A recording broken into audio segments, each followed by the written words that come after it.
chair and let you do whatever you want. I moved right into that, didn't I? Sorry. Okay. So we have one public speaker, Majeska C. Screen. Hello. Hi. I just have a brief comment about the Police Commission annual report, which I understand is just a draft at this point. I might have missed something, but it seems to me that it doesn't say anything about your review of policies related to homelessness, except for the fact that you held a public forum.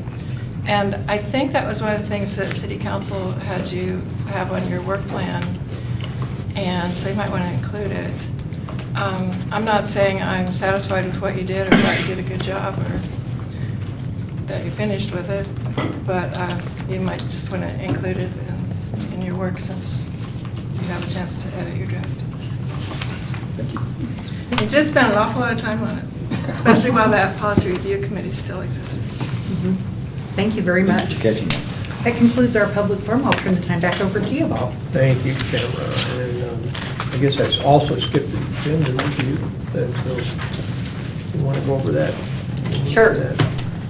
Tonight you have the next issue, community issue that you're wanting to talk about is emerging technologies. So you have both a discussion about policies that will be led tonight by Captain Durr, and the beginning of the discussion about the scope of your community effort involving constitutional privacy. The materials in the packet are slim on that, and the intent is for you to have the conversation about what it is you want to have that discussion achieve and how you want to get there. So it is largely a process conversation. Chief has his report in the packet, so there's time for him to answer questions. And included in the packet is the draft of the Police Commission annual report, which, because we're now in a 2-year work plan, is basically a mid-cycle report to the council. And we will transmit it to them, and we've also asked the council for agenda time to present that report to them, probably in September when they return from break.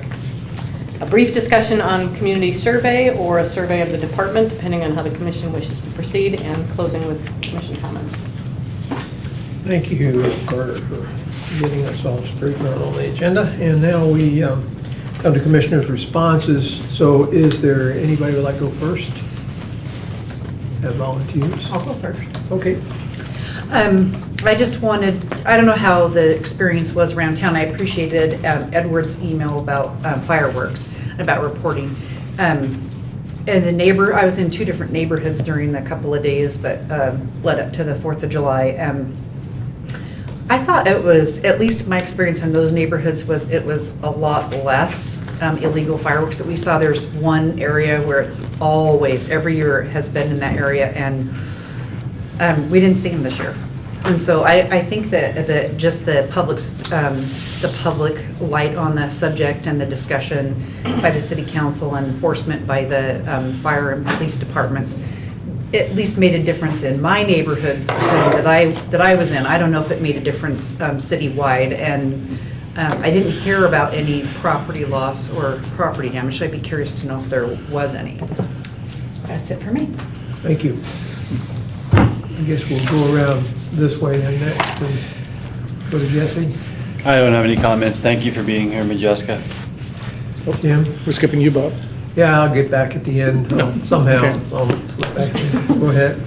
Thank you, Majeska, for pointing that out to us, and for spending all the time to read the minutes or read the annual review.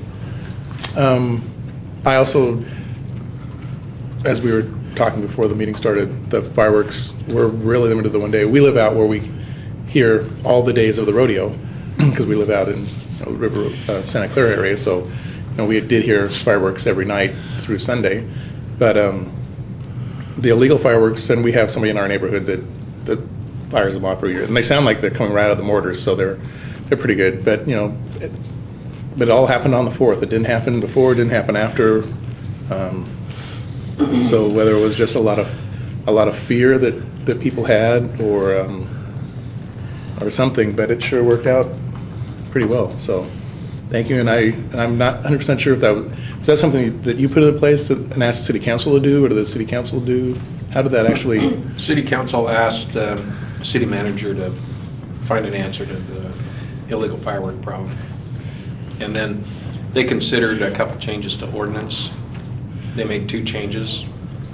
One includes use of illegal fireworks with the social host ordinance.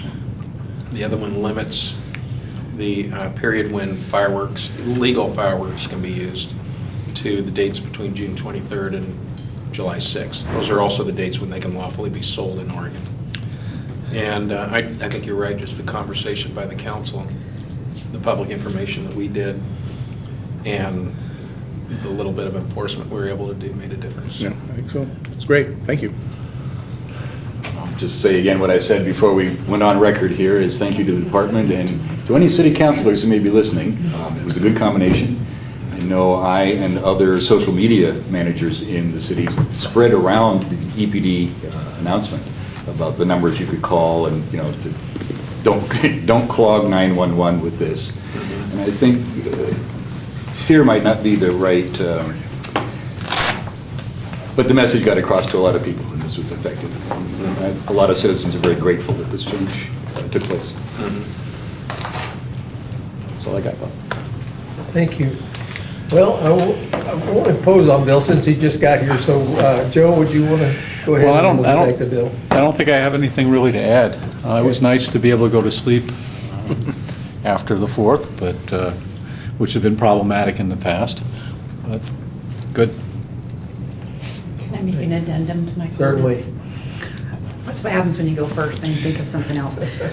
So I also did read with interest the DUII enforcement that the law enforcement agencies participated in. I know a lot of folks had some angst and comment about the blood tests. I moved here from Virginia and I worked in the emergency room there, and that was how they did all their DUI. They didn't do breathalyzer. They brought people in and drew their blood for every test. So it didn't seem that unusual to me, but I know it's not the norm in this area. So I was glad to see that you caught some folks and kept them off the roads. Thanks. Thank you. Bill, would you like to comment? I should say good evening, and I do want to, I forgot at the last meeting, I did attend the Police Department's award ceremony back in May, and that was a great event, and nice to see our officers and citizens that helped the police in certain situations be recognized for that. And I would say everybody should try to get to that next year when we do that. It's good to see the fine work they're doing. Thank you. Thank you for that, Bill. Juan Carlos, before I go, you want to speak or you want a minute? I'll pass, thank you. Okay. I also lived in Virginia before I came here, so I know too, they did change the law. It used to be just a blood test. Now you have a choice of breathalyzer or blood, but it's written in the law. If you choose not to do the breathalyzer, you have to take the blood test. There's no refusal. I mean, refusal is an automatic 6-month suspension of your license. All they have to do is prove you refused, and that's 6 months. So most people don't refuse because they got a better chance of going to the Alcohol Safety Action Program, which provides schooling and lets them, on first offense anyway, at least, abate the ticket and get on with their lives. So I know it works, and I appreciate the fact that you guys cracked down on it, say made us all safer out there. So two announcements. One is there will be no meeting next month, so don't anybody show up next second Tuesday here. And also, we are going to have our joint meeting in October, and the date has not been set in stone, but from what I understand, we are going to see the October 7th? 14th. October 14th. Yes. Second Okay, that was, Tuesday. okay, we changed it and I didn't change it. Second Tuesday. Second Tuesday of the month, yeah, which will be just a couple days before our meeting, so. But that'll be, will that be replacing our meeting? That's the question. I'm not sure. It's up to you. It's a joint meeting. This is the joint meeting with the Civilian Review Board. Your regular October meeting would be Thursday, October 9th, and the Civilian Review Board meeting is Tuesday, October 14th. So if you want to have that be in lieu of or in addition to your regular commission meeting, you just need to do decide. Okay, so that's our first question of the evening. So let's take that up and have the board, what's the commission's pleasure on that?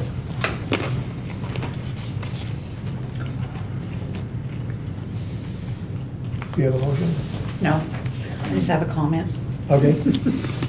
I prefer not to have two meetings. I like how we've done it in the past where we have maybe a little bit of an extended meeting. We have a separate section either before or after just for the police commission and then a joint meeting, but I'm not opposed to having just the joint meeting supplant our meeting. Okay. Anybody else have them? Nobody has a preference on whether we have two meetings or one? I think last year we had a joint meeting and that was the meeting, but they came here.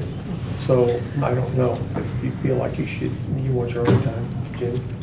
Well, I think Jesse, you raised your hand, did you, Jesse?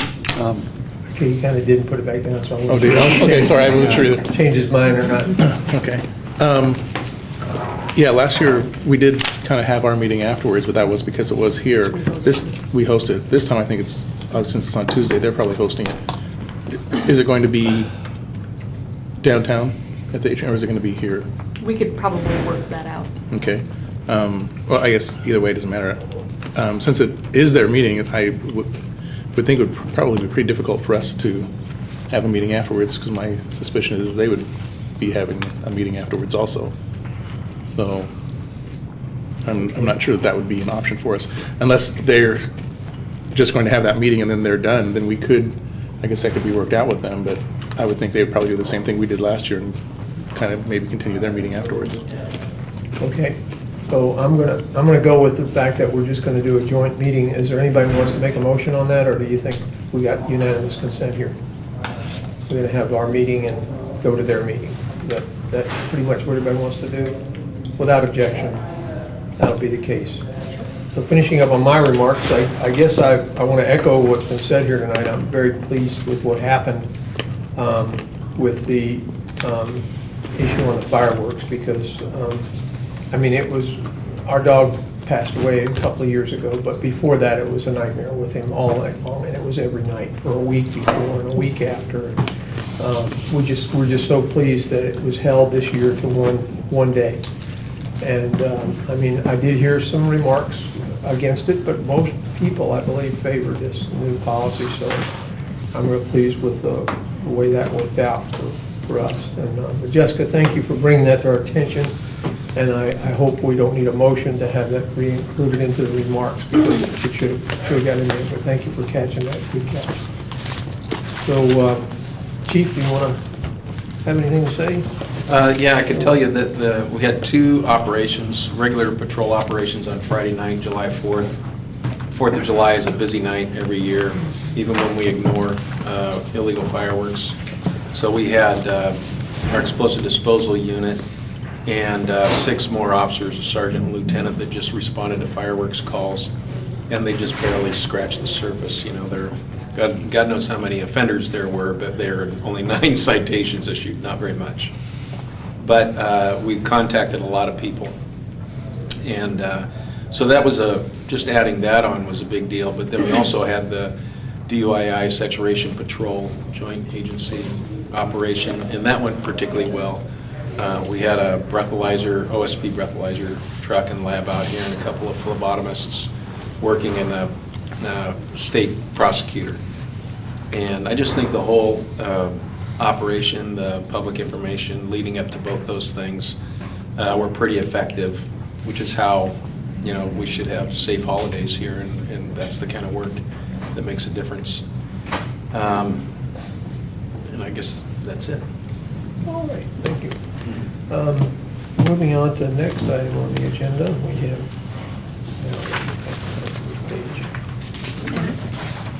minutes approval. Thank you. There was only one change that I saw, and it was just punctuation on Mrs. to Ms., Mrs. to Mr. or something. We fixed that up, didn't we? Yeah, so that's good. Anybody have any corrections to the minutes? Edward? I'm not so sure it's a correction as a clarification. In the discussion about creating policy or devising policy about technologies, this is, I support expanding the policy beyond current technologies, and I think the point I was trying to make is let's word the policy so it doesn't only apply to current technologies. So I'm not trying to expand the policy, I'm trying to expand the wording. Does that make sense? How would you like it changed?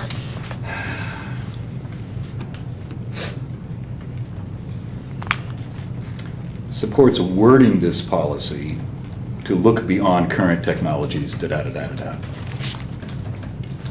Okay.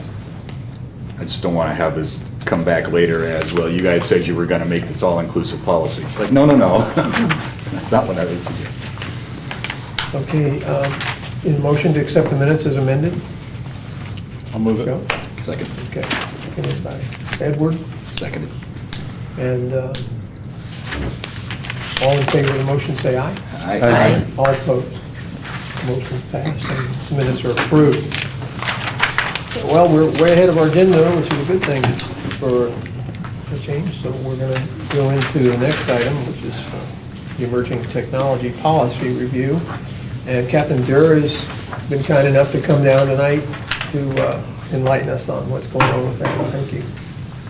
Good evening, everybody. Just want to give you some things to think about. Some are going to be closer for us as a law enforcement agency to tackle with, and some are longer fetched issues. One of the things I would say that we're looking at that would be emerging technology that's been in existence and has been used by England for a long time is CCTV. We are starting to look at CCTV and saying, how can we use this effectively? Where should we use this in agency? What are the retention policies? How do we make sure that we're compliant with ACLU? How do we, I know one of the biggest requirements in CCTV is that the public's got to be able to have access to the video they're watching. So how do we do that? Does a monitor in our lobbies equate to that, or do we need to push this out on the web, which creates broadband issues and stuff like that? But where do we go with CCTV? I say is one of the things that we look at. And the other piece of that too that gets tricky is the difference between the CCTV that is purchased by the city versus CCTV that we have access to through different private enterprise. Because you look at successful systems. I looked at one in Atlanta. It's a merger between public and private systems because we as a city can't fund everywhere that we need it. What is the signage for city-owned CCTV? What is the standard thing that we have? Because we want people to know that those exist because we do want to change behavior. We put those prioritized in high crime places, or where do we start off and put those? And what are the policies behind that? One of the next ones that is probably on the forefront too in the next year is looking at our in-car video has been highly successful. How do we expand that out? And agencies throughout the country are tackling with body-worn camera systems. What are the policies surrounding that? They are in their infancy right now, so the agencies are handling this. Does an officer have to mandate that they're on every encounter that their video is going? When should they have their video going? Should everything be video captured? What is the retention period? How to retain it? Because there's huge storage issues that's associated. So it might be easy to say, well, we should retain all video, but it's an enormous amount, and it costs a lot of money to retain video. So how do we deal with that issue? So what are the expectations of the officers? What are the expectations of storage? One of the next items that's being talked about, I can tell you from my previous agency, we had it, is facial recognition. Again, similar issues. What are the storage issues surrounding facial recognition? When should we be when should we be utilizing facial recognition? How do we get rid of the files that are no longer in use? Do we, who retains that? Is that the intelligence, or where does it sit? Who uses it? So again, that area for law enforcement is an emerging technology that policies need to be developed around. technology that's been around, but, I'd say it's sometime in the near future is license plate recognition systems. Again, you talked about warehousing that data. How long do we keep that data on LPR? It's also known as, so if we put LPR systems at traffic camera, and they can do both. If we do red light monitoring and they have your tag recognition, how long do we keep that data for? How long can we use that for investigative purposes? So it's a slippery slope, and it's not an easy thing to tackle. To do body one, and probably the one that's going to get a lot of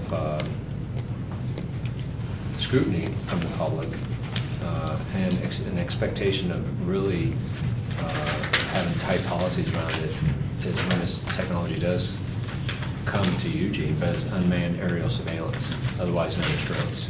But the new terminology now is unmanned aerial surveillance, because drones are associated with air attacks upon people in military environments, and we're not talking about that. We're talking about aerial surveillance. So are drones okay to use for tactical situations to deploy for operational purposes? At what time is it okay to do surveillance with it? Following surveillance, what are the parameters around it? So again, that is one of those things that will be here in a short period of time. I mean, drones or unmanned aerial surveillance is being used for land purposes. There's people that live locally here that make money off of unmanned aerial surveillance.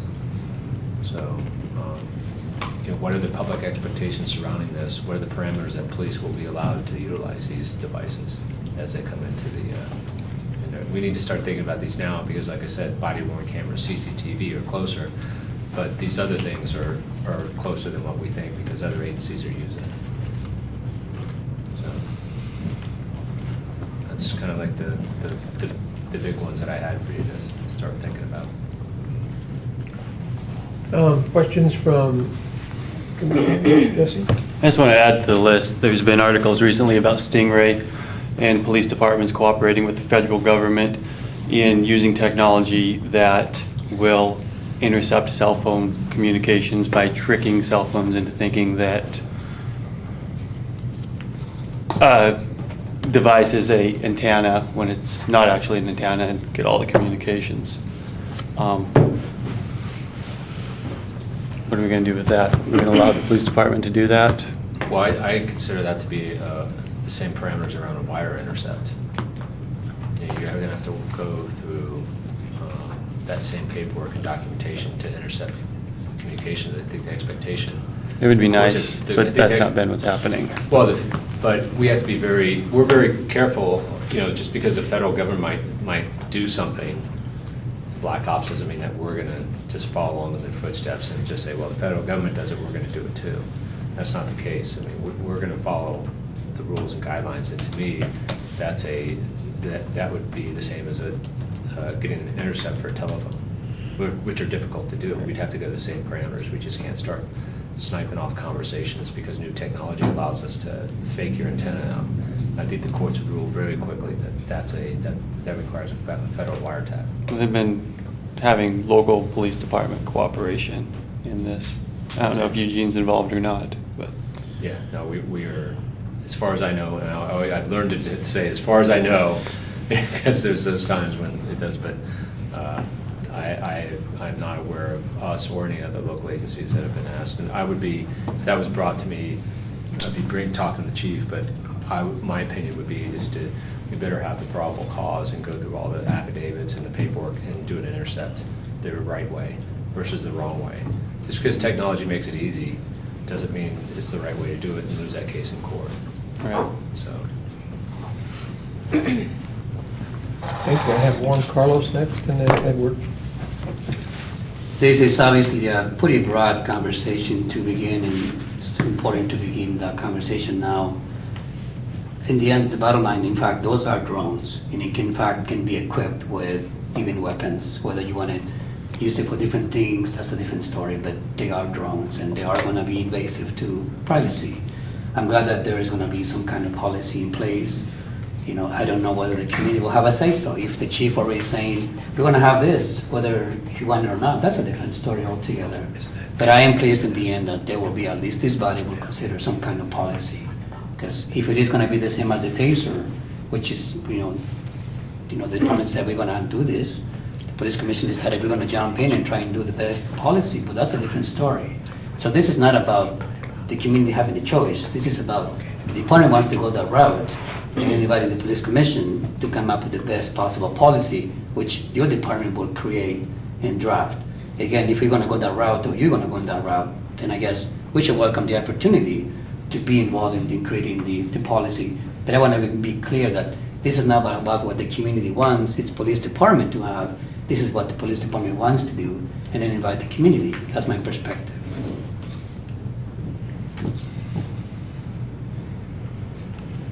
Okay, I have Edward and then Tamara. It's an existing technology, social media, but I think any department can be using it more. And there are not so much privacy issues around that. You post it on Facebook, it's not private anymore. But I think if we're looking at how the department uses technology to gather information, that might be something that we want to touch on at the very least. This recovery of the gal up north, I guess it was, Forest Grove, 17-year-old, found because of tips from all over the country off of social media. They got tips from Europe within 24 hours. That's very different from the way people got found when they ran away or got lost when I was growing up. And I think looking at the whole picture of how we use technology, I think it's important to emphasize the positive effects of some of this. I mean, we're accountable back to the public, that, we're the people they buttonhole on a street corner and say, why is the department doing this? So I think it's important as we work on this policy to emphasize the positive effects of it. An unmanned aerial vehicle can be an information gathering vehicle. It can also, at least after dark, masquerade as the helicopter Eugene doesn't have. All you need is a set of speakers and some remote-controlled searchlights. That's a positive effect. That's a force multiplier. It's not gathering information. It's using that device in a way that might save lives, certainly deter crime. So I think we should mention that sort of thing in the policy. In terms of the stingray and the whole cell phone intersection that you brought up, if the department's already doing the right thing, and it sounds like you are, we should acknowledge that in the policy. It shouldn't just be a list of thou shalt nots. If there's a place where the department's ahead of the curve on this, that should be, if we acknowledge in this policy the department is doing well on this and encourage you to go in this direction which you're already going in. There's no sense having this just be a set of restricting rules, but rather a framework on which progress is hung. I hope that made some sense. It doesn't look like it did. Yeah, and I'll jump in a little bit because, we do use social media for doing investigative purpose because it's open source. Yep. So, I mean, it's anybody that, we use it. So, I think the more difficult thing for us as an agency, and I'm not the expert in this, and I know other agencies are struggling, but is how do we use social media as an organization? What do we put out there? How do, tweeting, Facebook, and, what should we allow on Facebook? What kind of comments do we allow? Any type of comments? So it's complicated, because you don't want to regulate, the First Amendment right of speech. So do we let everything stay there, or should there be certain things that are taken off of Facebook? I've actually had this conversation several times with Melinda McLaughlin, and my sense is it's a constantly evolving conversation. And that's, again, my point about our wording in this policy is we're dealing with something that if we take 6 months to get something down in writing, in that 6 months, something new could have sprung up. So as we write the policy, we sort of want to leave the door open to add that something new without having to go back and rewrite the policy. And then, like you talked about the drones or the unmanned aerial, yeah, it's great. You can put a little spotlight on there and put a spotlight. You can do that. But, okay, then we put a FLIR that we can read heat signatures. And now we're looking into people's houses through heat. That's where we come into, I think, Juan Carlos's issues of that. So again, what are the parameters and how this is utilized? So same aircraft, same airborne, Yep. different piece of equipment on it, becomes a lot more contentious. Yes. And that's why I say, when I said the community, I mean, yeah, we have certain things as a police department we want to do, but what are the community expectations on regulation for these type of technologies? Okay, so, my bad, I did not mention in the beginning that we're gonna take all these ideas down and provide them to the chief and the, and Captain Durr, so that they can understand exactly what it is the commission wants put into the policy, and that's the purpose of it. So now I have to go back, starting with Juan Carlos, and Jesse, your concern was regarding, the use of the antenna, what do you call it? Stingray. Stingray antenna, okay. Technology surveillance in general, Okay. especially of cell phones. Okay, I mean, if you all have specific things that you'd like to see included in the policy, and that's a very good example. Here's one piece of equipment that, well, that requires a warrant if you use this. So we want to make sure that that's said in the policy. So Jesse, would that be all right if I just limit it to that one piece? Stingray, yeah. And then after that was Juan Carlos, what was your major issue on this? My major issues and comments were about the department's already going that route. Okay. The But you don't have community any- not necessarily have a say-so on things. All right. But what kind of equipment, in fact, will be mounted on. But that really is not even the whole issue. The community doesn't know what the capabilities of things. They don't even know sometimes about drones. So that kind of education cannot go on the policy. That will be up to the department to kind of frame themselves. And I don't even know whether that's being used right now. It may be used without even knowing, and we're just trying to come up with a policy. Don't know. Okay, so I'm going to put education of the public, and Carter pointed out that the next item on the agenda, on the scope of our policy will be, that would be a good point to make in that as well. So,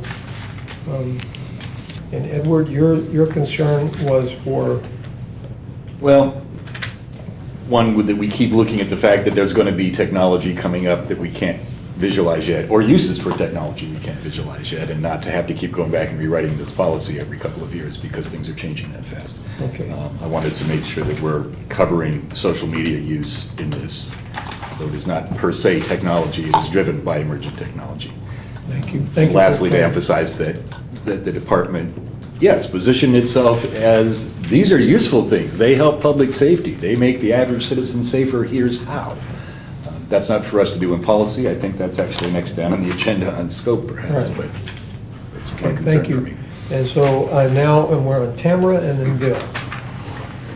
So there was an article in the paper today that talked about technology and, and how fast technology is moving, and said, in the not too distant future, they're estimated that 80% of doctors would be replaced by technology or machines. So that's a bit extreme to say that, but I think that is true, that people are maybe slow to accept some of these things, but that's the direction our entire society's not moving in, not just police departments, not just law enforcement.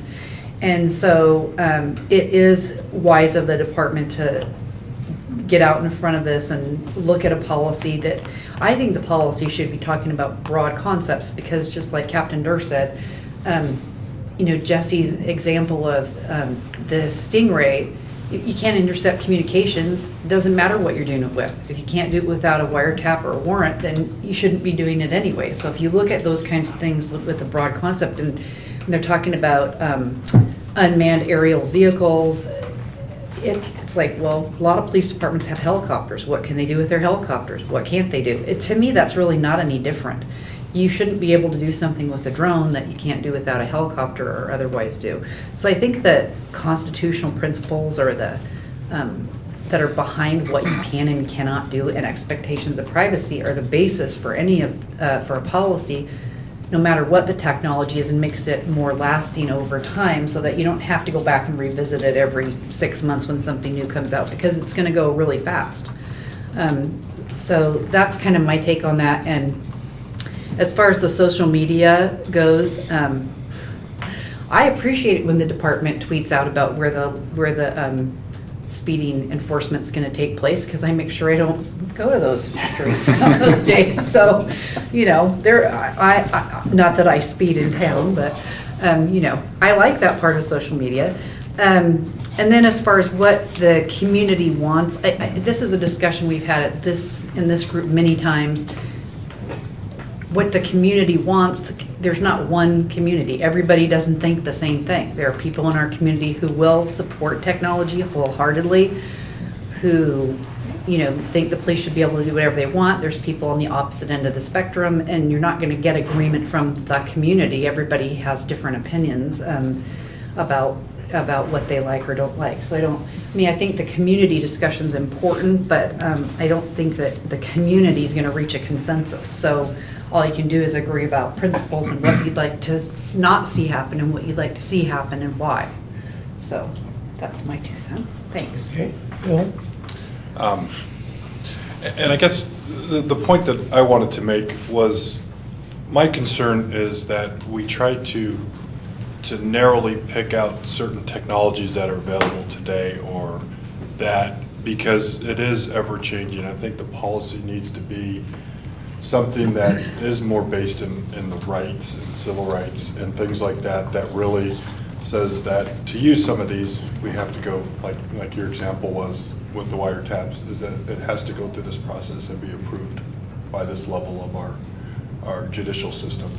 And I think, because it worries me that we would start to just kind of focus on the things that bother us today, and then a year from now, these things don't bother us as much because they've come up with a piece that fixes our phones, that they can't do that piece anymore. But now we've spent time when something else is that, but we have it more based on the department is doing like they do today, where it's more of looking at, is this the right thing to do without violating people's rights. And I think that's where our policy needs to really kind of focus on just kind of guiding them down the path as new technologies come up.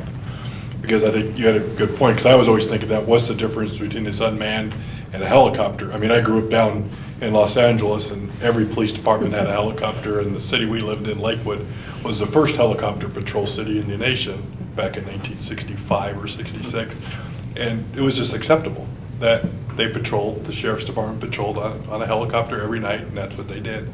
So I don't see any difference, because you can look in people's backyards, you have the cameras now, and you have all that. So what's the difference between those two things? But I think we just need to framework our policy that doesn't limit us too much, but just makes us follow the right path.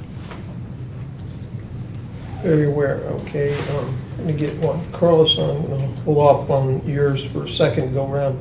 Anybody on the first go around that hadn't had a chance to speak yet? Oh, go ahead. Jim? I just want to throw my support, and also that I think we do need to look at the broad concepts. And I know, my understanding from the other policies that we've done, and the chief, I think, has commented that he really likes to have, it's not what you can't do in the policy, but it's more of the positive side of what is allowed. And I think that's something that we should focus on too, rather than saying you can't do this, you can't do this, can't do this. Is focus on what is allowed in the policy. And I think the broad concept idea, I think that's the route we have to go, because the technology is changing so quickly, and to focus along with what the civil rights are. What does the Constitution say? What does the Oregon State statute say as far as what's allowed and what's not, and what requires a wiretap? The Stingrays, to me, that's right. Something that has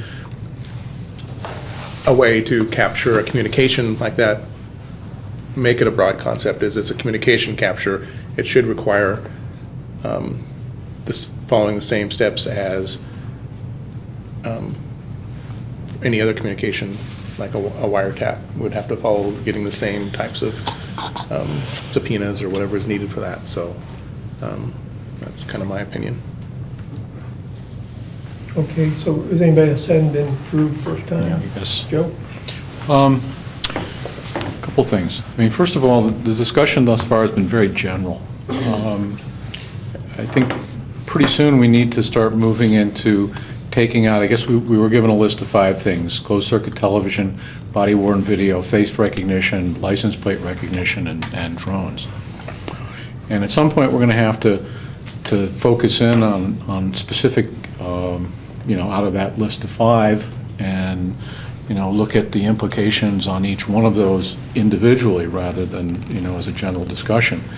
My main concern, I've been political, I haven't so much in the last, well, I did with the Occupy group, but not so much for a few years before that. But during the 70s and 80s, I was quite politically active, and I had a tail for quite a while. And, people would break into my apartment and steal only things that were related to the political activity. My car was broken into several times, and only, in fact, it's kind of amusing. During the time of Beanie Babies, there was a bag with 2 Beanie Babies in the back and some other Christmas presents. And when the car was broken into, one of the Beanie Babies was worth $500. And yet the only thing taken out of the car was a bag of political organizing papers. So, I've had experiences with that kind of thing, so it makes me somewhat sensitive to these particular issues as they affect First, Fourth, and 14th Amendment rights. A discussion like this always brings up the question of who watches the watchers. I did hear in a couple of comments that folks were making this concept of a technology arms race. And I don't know that that's something that, I think it's something that needs to be discussed a little bit, and I don't think that we want to get involved in creating the kind of a situation where that, sort of thing can occur. Those are just the thoughts that I had, as we've been going thus far. So let's keep going. Okay. Go on the queue when you're ready. Sure, I guess I had my name in there next, but we're still on first go-round, so I'm going to go and then we'll get the chief to go. You brought something up, but I was just going to speak to that before you said, because there was some discussion in here about license plate readers, and I don't think we have a policy on that yet, if I'm correct. No. So we need to, there are issues surrounding that from what I remember from articles that were sent to us as a commission, that there are, how long do you store them, who can see them, what else can they be used for, and I think we need to spell all that out in the policy. So if you want to add that as one of the issues that we want to put into that technology, I think we need to, think about that as well. And Chief, go ahead. I think Joe is on the right track. There's already constitutional foundations that guide the things that we do, and with the technology that we're familiar with, we've already identified what the limits are to those things. It's the technology that we haven't started using that we write policy on, not that, and your concern really shouldn't be so much whether or not we're within the Constitution. We absolutely should be, and so that will go into policy one way or another. What we really need from you is to know what you think the benefits are of the technology and what your fears are of the technology, because what we learned from the taser experience, for instance, if someone were to write a book about that, we learned that in the very early years that what police officers discovered is that all you have to do is essentially point your finger at this person. If they don't do what you say, you pull a trigger and they will beg to do what you say. What a great, and so it was abused before we recognized that what was happening was abuse, And so there was no, at the time, there was no belief that any constitutional violations were occurring, but, some humane behavior wasn't happening by police, so the policy had to guide that. So those are the things to think about. In closed-circuit TV, for instance, any one of us can have CCTV on our house aimed out at the street, and as a private citizen, there's nothing to govern that. But when the police have something on their building that's aimed out on the street, that's not a violation of the First Amendment or the Fourth Amendment or the 14th Amendment, but there are fears of what police might do with that. That's the input we really want from you. What are your fears about that?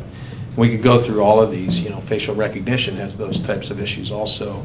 The use of drones is very different than the use of helicopters. Helicopters are big, noisy, things that fly at a certain altitude, and a drone can lift off from the palm of your hand and just peek over the top of a fence, which a human may not be able to do. So there are things to fear about these, and that's the input that we hope to get from you. Thank you, Chief. Anybody else on the first go around? I think we got everybody at least. So Juan Carlos and then Tamara. Anybody else for a second round with any suggestions to the chief, after the chief's comments?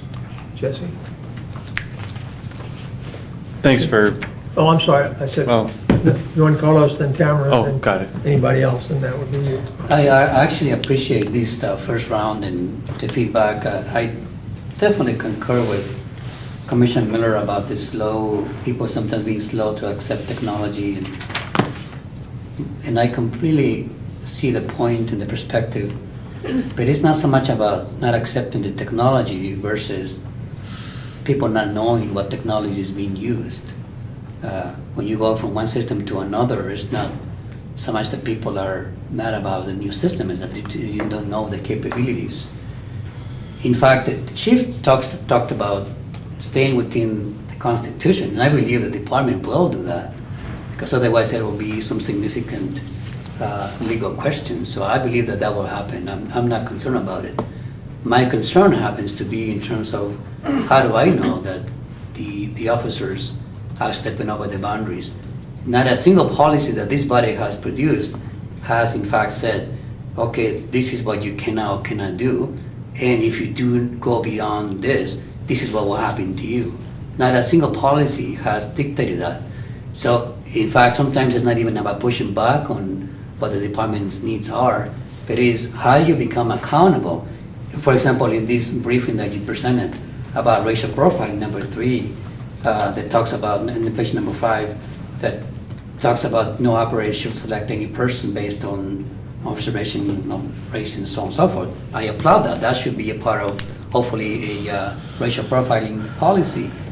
But in the end of the day, how do we know that an officer, in fact, didn't zoom in with that kind of capability based on that? There's no system in place that I know, or people will let me see that an officer zoom into a brown person or a Latino person. I want to know when my license plate was looked at. There's no way for me to know that. And yet, somebody may just be doing it because. So it's not about the capabilities, it's how it's being used. How are you making the officers accountable? Even 1 or 2 officers with or without training. So that really is something that needs to be clear in how do you plan to make them accountable, and how does the public like me will in fact trust that somebody's looking at your officer saying, okay, I noticed that you same thing Juan Carlos when he was on the street. Why did you do that? I don't know that that's going to happen. Okay, anybody else with ideas? Well, Tamara's next, and then if you guys want to kind of think about ideas of what you think should be in the policy, and as the chief said, what your fears, what your concerns are, that's what we want to incorporate in this discussion. So please bring that in, and I'll put you in the queue. So Tamara's next, then Jesse, then Jim. So, for me, I support the use of any technology that the department thinks is beneficial and that they can get funding for. I particularly support CCTV, as I think it could be a big benefit to the department and how they do their work and how efficient they are and how much work they can get done to use technologies like that. And I support them as long as they're not placed in places where people have an expectation of privacy. People don't have an expectation of privacy on a public street, for example. So I would be fine with those being located on public streets. The same for me about license plate readers. I know that technology is a bit more controversial, but if an officer can drive down a street and see the license plates with their eyes, if they can walk down the street or bike down the street and see the license plates and read them then, for me, I don't understand what the difference is between a license plate reader making that more efficient and faster so they can move on and respond to more calls, or be more proactive in their policing and leaving them more time to do other things. As long as they're not doing things like driving around private parking garages and reading license plates in private parking garages in places where people don't expect police are driving around looking at license plates unless there's a reason for them to be driving around that parking structure looking for license plates because a crime's occurred and they're investigating it. And that includes doing that. We talked about body cams last time, so I'm not going to talk about that. I think it's a hard question. I don't know how we can say in this when we're just starting out the discussion what can and can't be done with the images. I think that a good guide for that is the in-car video, the principles around in-car video that have already been put in place. But that's a little bit different because that's when a police car is there and there's an enforcement action. These other things are a lot more passive. They're there when the police are not there. And, you know, but I think that the same thing would apply. I mean, if you're going to go, it's kind of funny to me that people think that you have time to like sit and look at video footage. I mean, we have buildings that have cameras at my employer, and if you need to look for something on video footage, it takes forever, even if you know what you're looking for. So I think it's a little bit naive without some other technology to go along with it for people to think that the police are just going to have time to sit and watch hours and hours of video footage from multiple cameras. I mean, I don't think you have the staffing to do that. That would be where the facial recognition might come in, and that's why that technology in particular, I think, is something that's neat. If the department were to use it, would need to be used very carefully with some very tight drafting on a policy or parameters around its use for training. Thanks. Okay, now Jesse, Jim, myself, Joe, and Edward. I have to disagree with Tamara. I think the loss in privacy, the two sides of it, you can say the loss in privacy comes from the amount of data that can be crunched and processed and stored. There's going to be illegality, criminality, and as a society we decide how much resources we're going to put into fighting what element of that.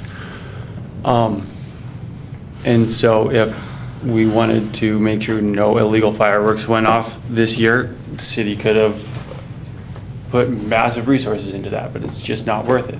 Technology, on the other hand, is so cheap that you can just, you don't have the resource allocation issue anymore. You can just collect everything and decide what you want to do later on.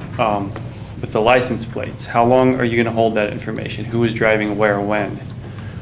Facial recognition, it's no different than a license plate reader. Where were you when? How long are you going to hold that? What are you going to do with it? Maybe somebody's not sitting there monitoring it, but it's a push of a button to pull up where you were when. It's about, to me, what controls there's going to be on these.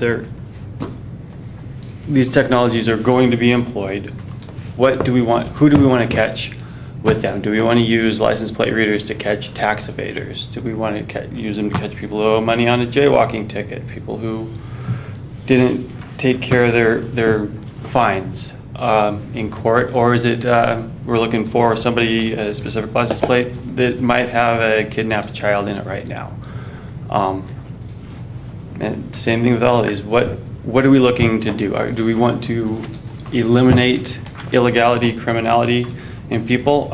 It can be done. There are, the government can make sure that we don't do anything wrong. I don't think that's where we want to go. Okay, Jim.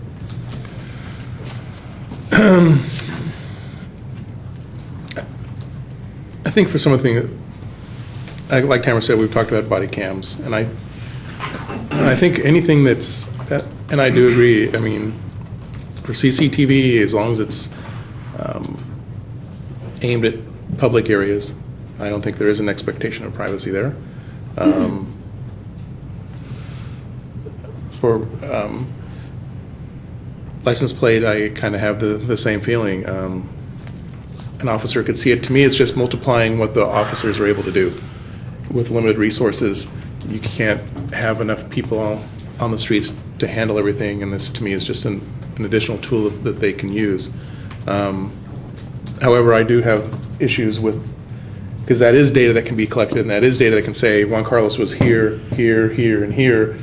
That can easily be mapped and plotted and gathered. But I know one of the things we have in place at work is we have an audit whenever anybody pulls up an account to look at it, there is an audit trail that shows that's who did that transaction, even if it's just to view it, even if it's not to even do a transaction, it says that this account was reviewed. Now, and you can restrict to as many or as few people as you want to be able to look at, in this case, access. In our case, any employee can look at any account, so it's a little more difficult to trim that down. But if somebody had any issues, we could go back and look and say, and we have had people let go because they were looking at accounts that they should not have been into and looking at. So you can either limit it by the number of people that have access to those types of systems, and if they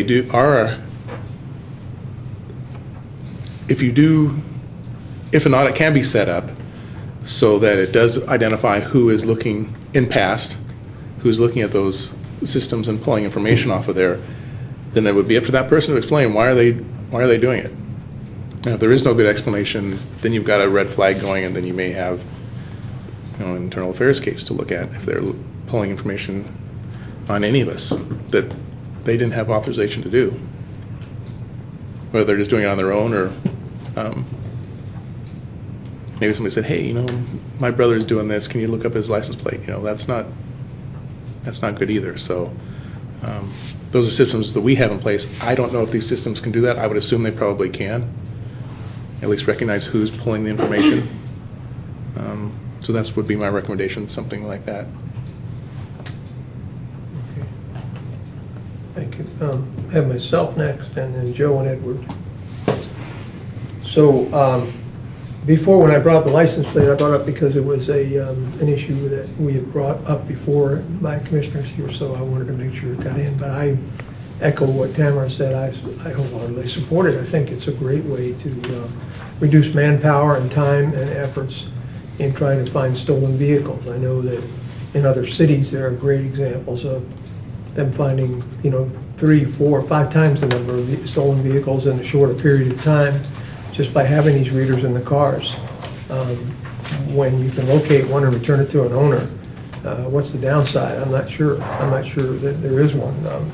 And the other issues, like somebody said, about having someone locked in a car, and yeah, that would be great if you could find them quicker than having all the cars in the city trying to focus on cars. This is a better way to do it.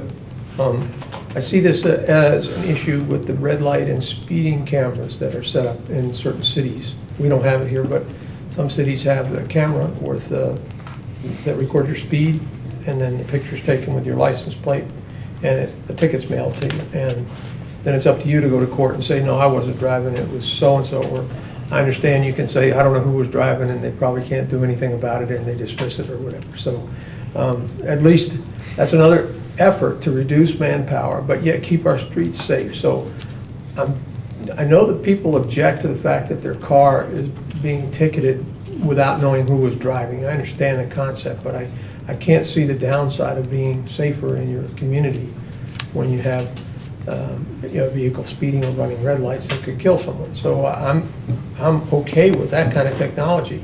I think where you get down to the nitty-gritty is what we're talking about before with misuse, and we have that all across the country. There are rare cases, but there's still cases out there where people misuse for their personal benefit. I know, for instance, the state provides for audits of the criminal information system. You get audited by the state for looking in the criminal record. You better have a record of why you needed to look at that name or that license plate or whatever, because if you don't, you're subject to criminal penalties. So you have things in place, and you can put things in place. And I would echo what Jim said, that we need to have a policy state that auditing will be done and that members will not use it for any other purpose other than law enforcement. So I think there are safeguards we can put into it. I would recommend that we do include that in there so it's known up front. Those are my main issues, so I'll move on to Joe and then Edward. Yeah, okay, again, we're looking at the moment 5 different technologies, and each one of us has our piece on a different one. And I guess a couple things came up in listening to folks talk. One is this question of fishing expeditions. In other words, The technology can be used to find things, to get people for, versus sort of trying to solve an existing crime.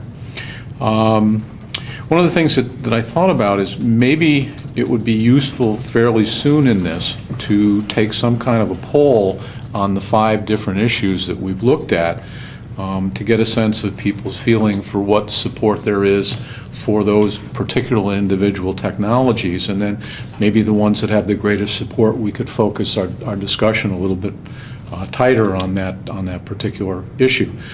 Another thing that I think nobody's discussed yet is the whole question of artificial intelligence. I mean, for example, Ray Kurzweil, who is well respected within the AI community, is basically holding to his prediction that there will be a self-aware machine by 2019. It's 5 years from now.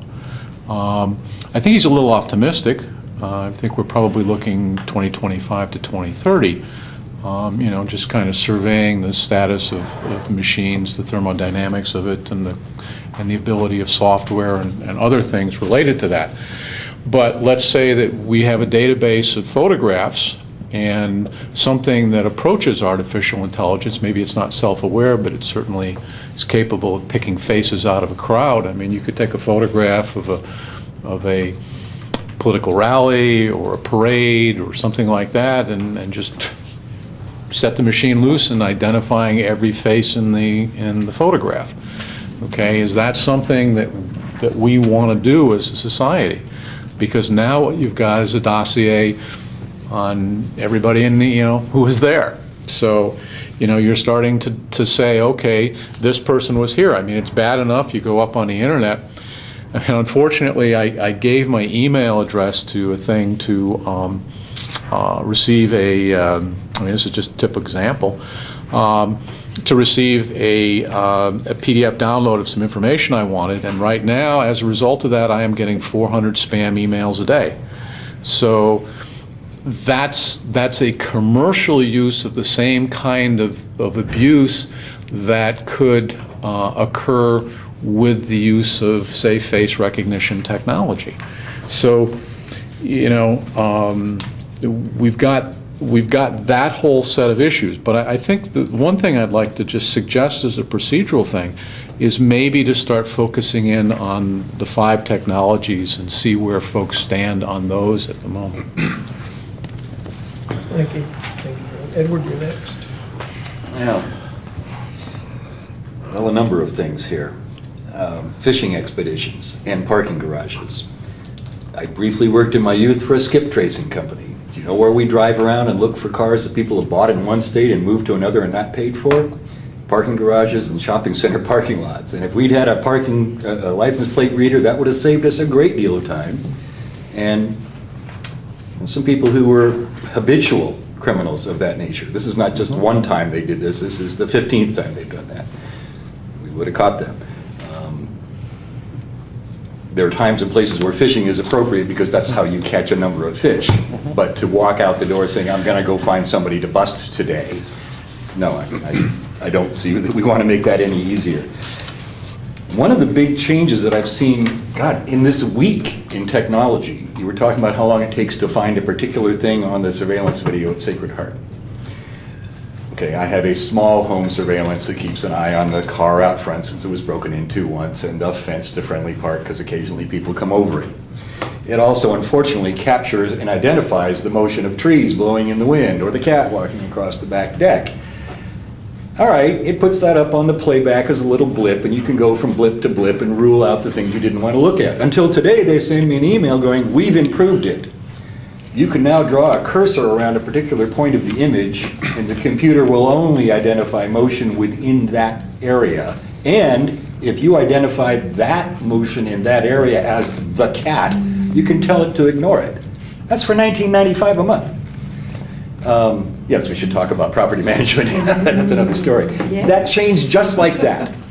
The biggest hurdle to making use of masses and masses of video images up until now has been the staff power it takes to look through it all and get anything useful out of it.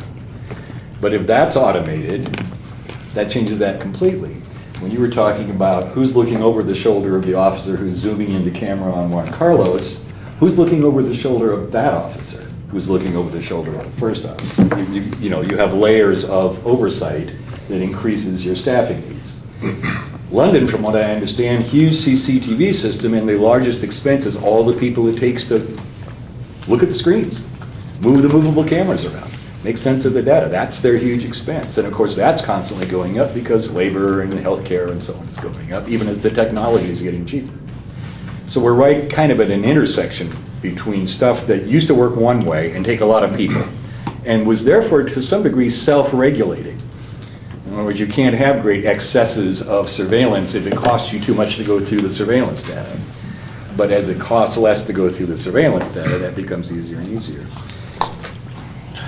I think when you ask about what are the things that the public would be afraid of or concerned about, I think the idea of us as a body working with the department doing some public opinion surveys is a very good idea. One of the things that I encounter, certainly in our neighborhood association when these sorts of things comes up, is a great deal of ignorance about what is and isn't legal. I was told flat out by one of my fellow board members, I'm going to get sued for having a camera that points at the street. You can't watch people on the street. It's like, no, legal, I can watch my neighbor in their front yard because they have no expectation of privacy there. I've told them the camera's there because that's courteous, but the case law that I see is if I peek into their living room window, that's one thing. If they're mowing their lawn in view of where I would be walking down the street, that's another thing. But it's the emotional content that people come up with about some of this stuff. A helicopter, we're used to helicopters flying overhead in some cities. We don't think much about that. But a drone, somehow that's not fair. And I think that may be part of it, is there are people who feel that this is a game, that petty crime in particular is a game played with the cops, and that giving the cops too much of an advantage in the game is somehow not fair, not quite cricket. So there are going to be some citizens who object just because that's not because they're concerned about their constitutional rights or what have you, but at a very gut level, that's just not right. So there's an educational component that's going to have to go into this that addresses that fact, which shifts some people's thinking from, oh, that just ain't right, to, oh, wait, that saved my next door neighbor's baby when she was kidnapped.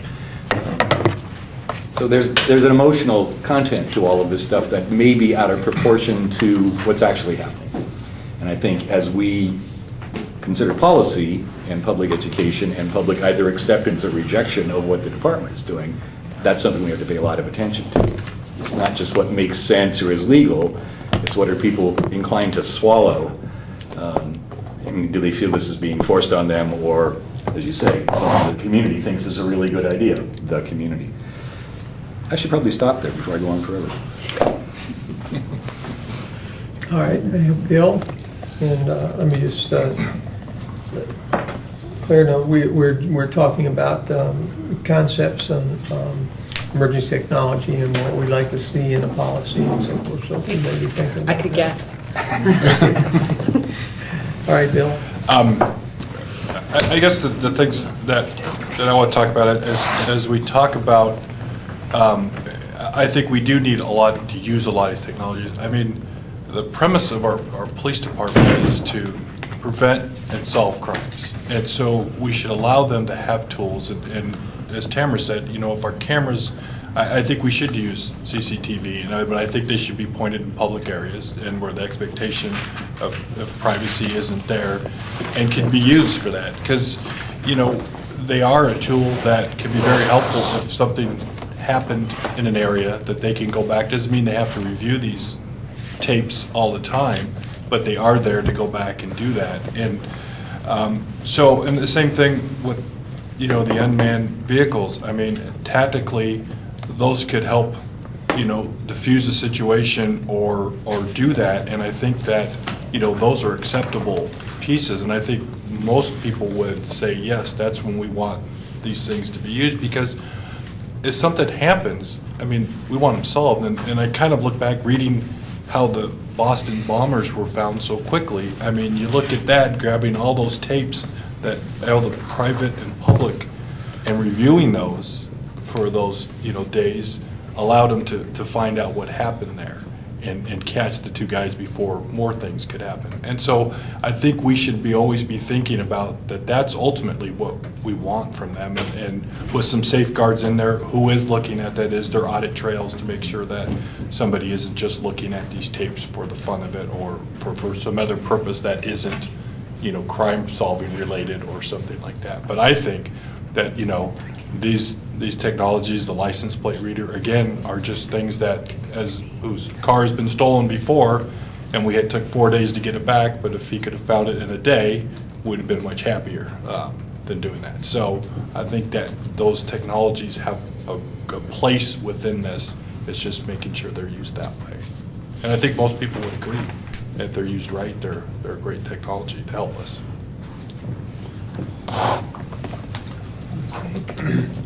Claire, would you like to join in, or are you still? Well, sure, thank you. Go ahead. Just very briefly, I actually have a lot of thoughts about this topic, but since I've come into the conversation kind of midstream, I'll look for future opportunities. But I think with any of these technologies,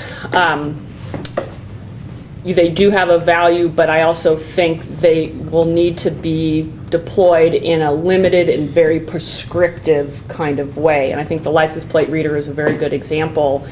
It is a technology that captures the license plates, not just of what's on the road or parked on the road, but anywhere within the 360-degree vision of that license plate reader. And so, in theory, it can track your movement from your home to your doctor's office to your workplace to the illicit affair you're having to the whatever, and fill in the blank. It could all be totally fine, but is that what you want your government to be able to track about your activities? That's not to say it's going to be used that way, right? So that's where policy and prescriptiveness and control comes into place. But I think on the front end of that is a responsibility on the city's part, if we decided to look into using these technologies, to really educate the public about what their capacity is, how they not only are intended to be used,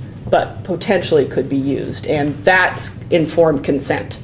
If we then go forward with a policy to use these various pieces of technology. I don't necessarily have the same level of concern with something like a body-worn camera, because that is so directly related to the activity of the individual officer as he goes about doing his duty, and is not the same kind of grabbing of information randomly that of people he's not actually interacting with. So those are just some real high-level thoughts about that.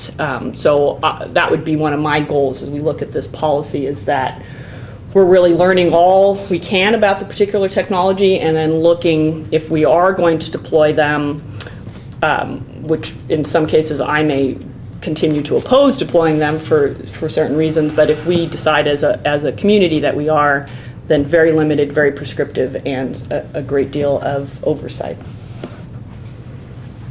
Thank you.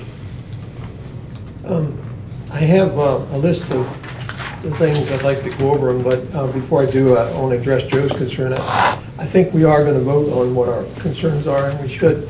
But the way we want to do this, and what we've talked about, is I'd like to prepare a list of these concerns and going through the minutes to check with them as well, and making sure we got everything captured.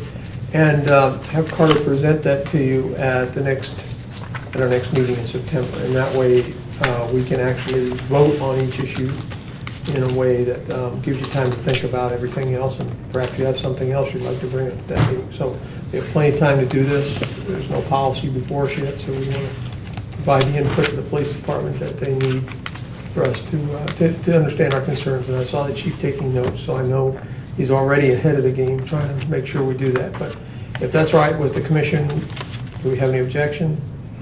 No. Okay, so by unanimous consent. What I have so far is stingray use. Claire, you're late on that. These are antennas that capture the phone conversation by faking being a cell tower. Oh. Yeah, so that's still an interceptive communication, but that's one of the issues. Education of the public, continuing changes to technology, and including that broad concept and policy, why it's being used, what can happen. Include rights, civil rights in the policy, technology, not in general, but discussion of specific technologies. This positive side and what is allowed by limiting it to what, in the affirmative, I guess you would say, these are the things that are allowed, but without listing all the things that are not allowed. License plate readers in the policy, what will they be used for and how will they be used? For the chief mentioned the fears and concerns and his need to hear what they are. Not knowing what is being used, spelling out and how it's being used, and the fact that there's no information in the policies about punishment for misuse of the technology. Supporting any beneficial technology or license plate readers. There also is body cam and keeping that similar to the in-car video policy. Loss of privacy because of the amount of data collected. Audits as to the views and who views the data and auditing that and seeing that it's proper. Red light, sirens, speed cameras, red light, speed cameras, and auditing the use of that equipment. Artificial intelligence and how that impacts and how that will be used.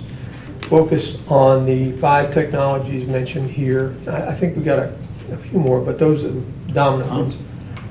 Fishing expeditions, making such as parking garages and so forth, making work easier, but also not involving abuse. Emotional reaction by people as to what is unfair and not fair and unfair. Technology, for the good use of technology, but yeah, I wrote that wrong.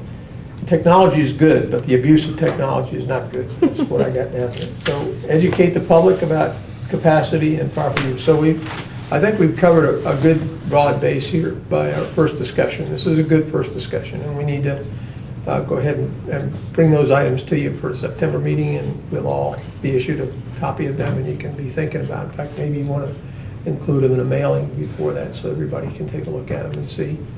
And then we can come to the meeting ready to talk about it, okay? Jesse? I want to make a correction about Stingray. I think I spoke too fast. I'm not sure that it intercepts communications. It's primarily a location tracking. Oh, location, okay. Makes sense. Okay. It's still scary.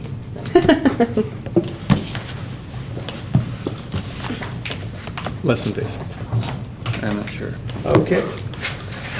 All right, so we're going to move on to the next, which is the scope of our continuing policy discussion. And with that, we're going to use the work form. If everybody has a copy of it, maybe you don't, I don't know, but we included it in the packet. This has, yeah, this talks about the scope, components of constitutional policy and policing, constitutional privacy and policing, and the purpose, process overview, and desired outcome. So I'll begin a new queue and we can begin the discussion on this. We'll start with the first. Just make a framing. Sure. So this is the place where, because this was a topic that you said you wanted to talk with the community about, this is the place, separate from just talking about the policy, which you all need to do as a commission. This is the place where you sort of figure out what is the engagement or education that you want to do for the community, from the community, and to what end. So this is all about all of those other things that put that previous conversation in context in the greater community. And as opposed to immediately jumping on, you need a forum or you want to have a whatever, if you can think about what you're trying to achieve with that input or the conversation. So the way that this rather thin forum is designed, it's designed to try to have you think through to what end. So why is it you want to have a conversation? What is it you want to achieve? And then start from the end point, start from where you want to, what your destination is, and then build your roadmap once you figure out where you're trying to get. So that's what this part of the conversation is. Thank you. So I'm going to start anybody want to start off? Any volunteers? We're on the table, if not. Jesse? I'm not sure I understand exactly right, so correct me if I'm not putting things in the right spot. Commission will focus on following concept or components of constitutional privacy and policing, the scope of the use of the technology, what's it going to be used for, and retention. Those are the two things that we've talked about. I don't know if that's where this goes. And if there's something that you want to do with the community beyond just framing your earlier, the conversation that you have about the policy itself, we assume you're going to help give us input about what those policies ought to include, not include, focus on, be fearful of. And we're done with that conversation. This is with the community now. How do you want to, what is the commission's role in having a conversation about constitutional privacy in light of the fact that there are all these technologies that the department is talking about, to get to Juan Carlos's concerns or any of your concerns about what does the public know, what is the commission's role in that education or learning from the community about their interests. So. Can I try again? You have the floor, sir. In order to have a policy like this have legitimacy, I think that there's got to be like a public discussion. Like ideally, this is big news that the Guard have articles about to get people interested, and there's a forum. Doesn't seem like the policy should be drafted and people come and they pick up a copy of it, and people seem to not like that. They want to have input at the beginning. And so there's these things like scope of use, retention, and there's lots of things that we can identify that we could ask the public to come and comment on, or things that they may talk about.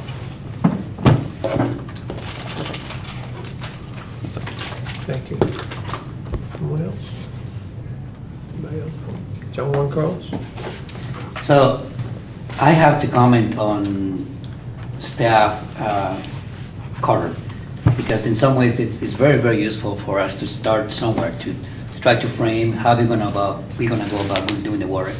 And sometimes even clarifying, our parameters and what we can do. So over the last several years, I've really appreciated that, especially when we're kind of stuck and we really don't know where to start. Certainly we have specific ideas. But I also want to caution the commission, if you in fact are going to go out in the community, which I do believe that the commission should go out to the community, engage the community, because certainly, as Commissioner Miller said, we are not all the community. Communities have different perspectives. But I want to ask you to kind of know what is it that you're going to do with the feedback? Because we've done many, many times like this. We've gone this road before. We won recently. And the community is going to get to a point where, regardless of different perspectives, they need to know that they've been heard, they've been listened to, and whether you want to ask for feedback, that you did something with the feedback, or at least that you heard the feedback. So I applaud you for wanting to go that route. I think we should. But not doing anything with the feedback, that's, in fact, would be more dangerous. I think Juan Carlos has a good point in terms of how the public can see the transparency of the process, whether it's the department's process, the commission's process, city council's process, what have you. Certainly people feel they had their 3 minutes at some meeting, and then what happened? And I think it would be beneficial, although I understand it's extra work, that as we are crafting a policy to send on down the road for someone else to do something with, the chief, the department, the council, what have you, that we can actually draw a line between public comments, say a body of public comment on a particular topic, and how that affected the policy. And I don't know whether that's a reporting function or I'm not really sure what the mechanism is for doing that. But for people to be able to see that their 3 minutes or the letter that they wrote makes a difference in a particular way. And I'm not sure how to go about that, but I see that it is a missing component. And certainly, Juan Carlos is right again, that if people come and testify, and then they can't identify any effect from what they said in the finished product, they're going to stop coming to testify. I think that's all I have to say on that. Is it would be good for people to be able to see the dots connected. That's hard sometimes when we can't see them, but I think the public would love that. Okay, I have Tamara and myself and then Claire. Those are really good points. The problem that I have with that is that I always appreciate the public that shows up at our meetings. I always listen carefully to their comments. I always consider what they said when I'm thinking about the work that we're doing and take them into consideration. That might not be obvious to the folks who are sitting here. It wouldn't be. The problem that I have is I'm not going to make a decision or a recommendation on a policy based on what 5 people in our community said. But sometimes that's the expectation of the 5 people who showed up, because we have a whole community with a whole lot more people than 5 people in it. And while they have good points, there's people on the opposite end of the spectrum with good points as well. And so I like it when we get a larger group of people, which we have had in some of our more recent public forums, and the discussion is good and it's not slanted in all one direction because somebody got this segment of the community with this grassroots interest to come out to the meeting. I don't want to have to feel like, well, just because they said it, now I have to support it and vote for it. That's not why I'm here. You know, we've had this discussion before, we all represent different segments of the community. We were selected to be representatives on the police commission because the mayor or the city council saw that we had a certain demographic that they felt was representative of a segment of the community. And so that's really hard you want people to feel heard, you want them to come out. I don't know how we get across the message that we're hearing them and that we're using their feedback without making it feel like if we don't do what they say, we're somehow not listening to them and don't value their opinion.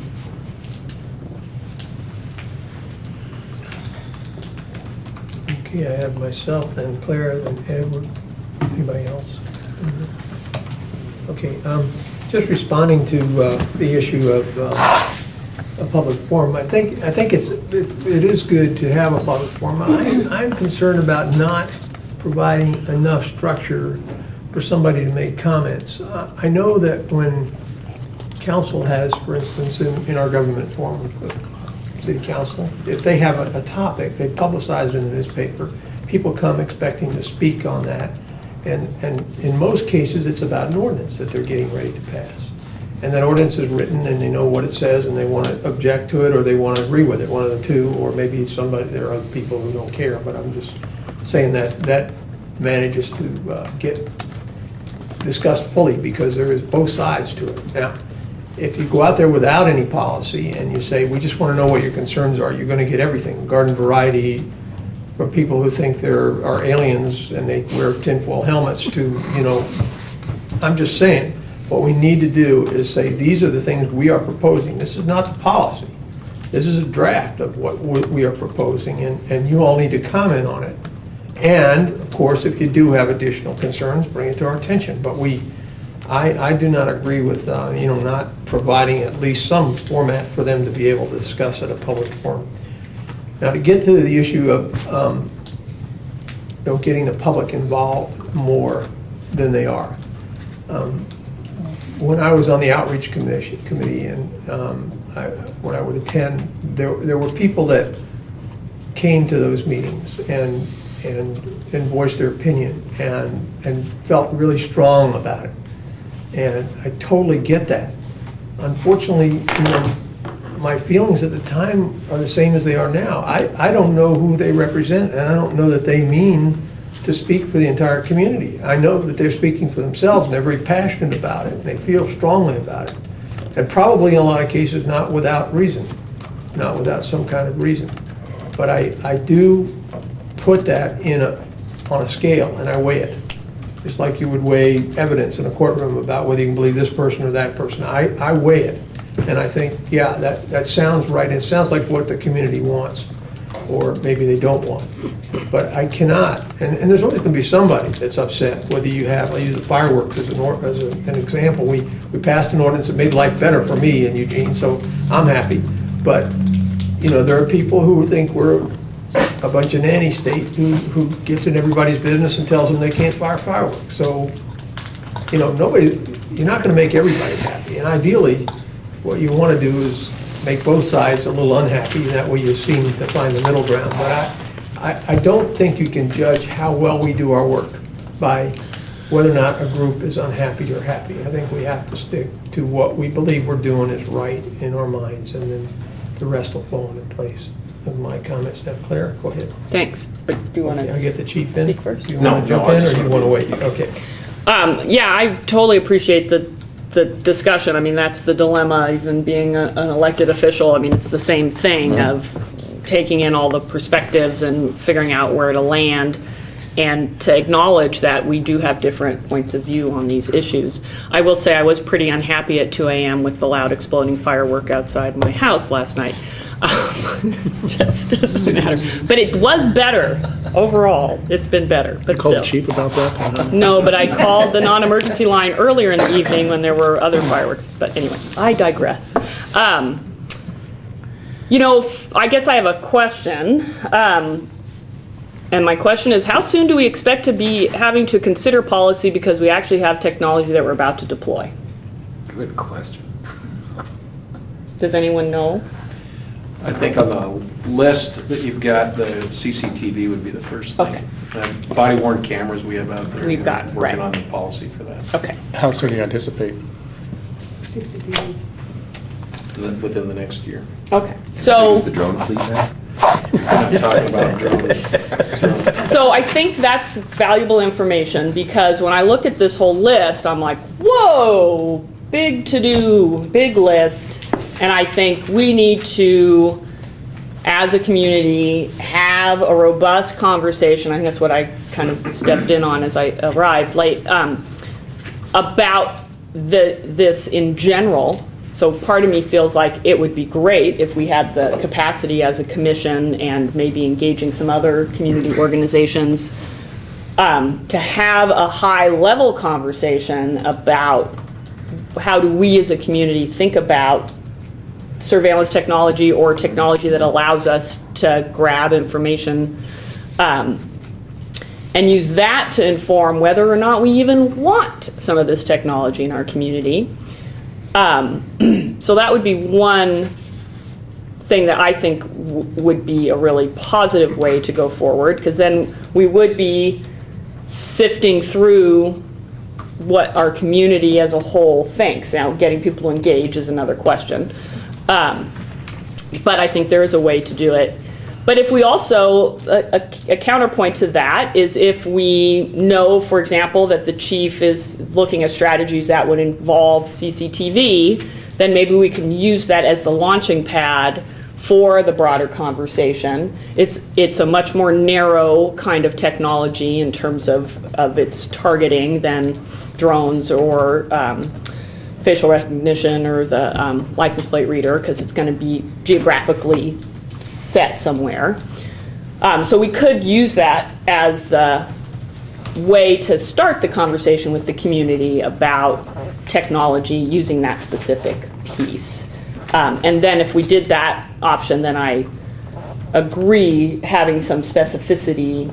But I also think even just asking the question, do we want to even deploy this technology, I think is important for us to be asking. Rather than just assuming that it's a strategy that we have to agree to use, because I don't believe that it is.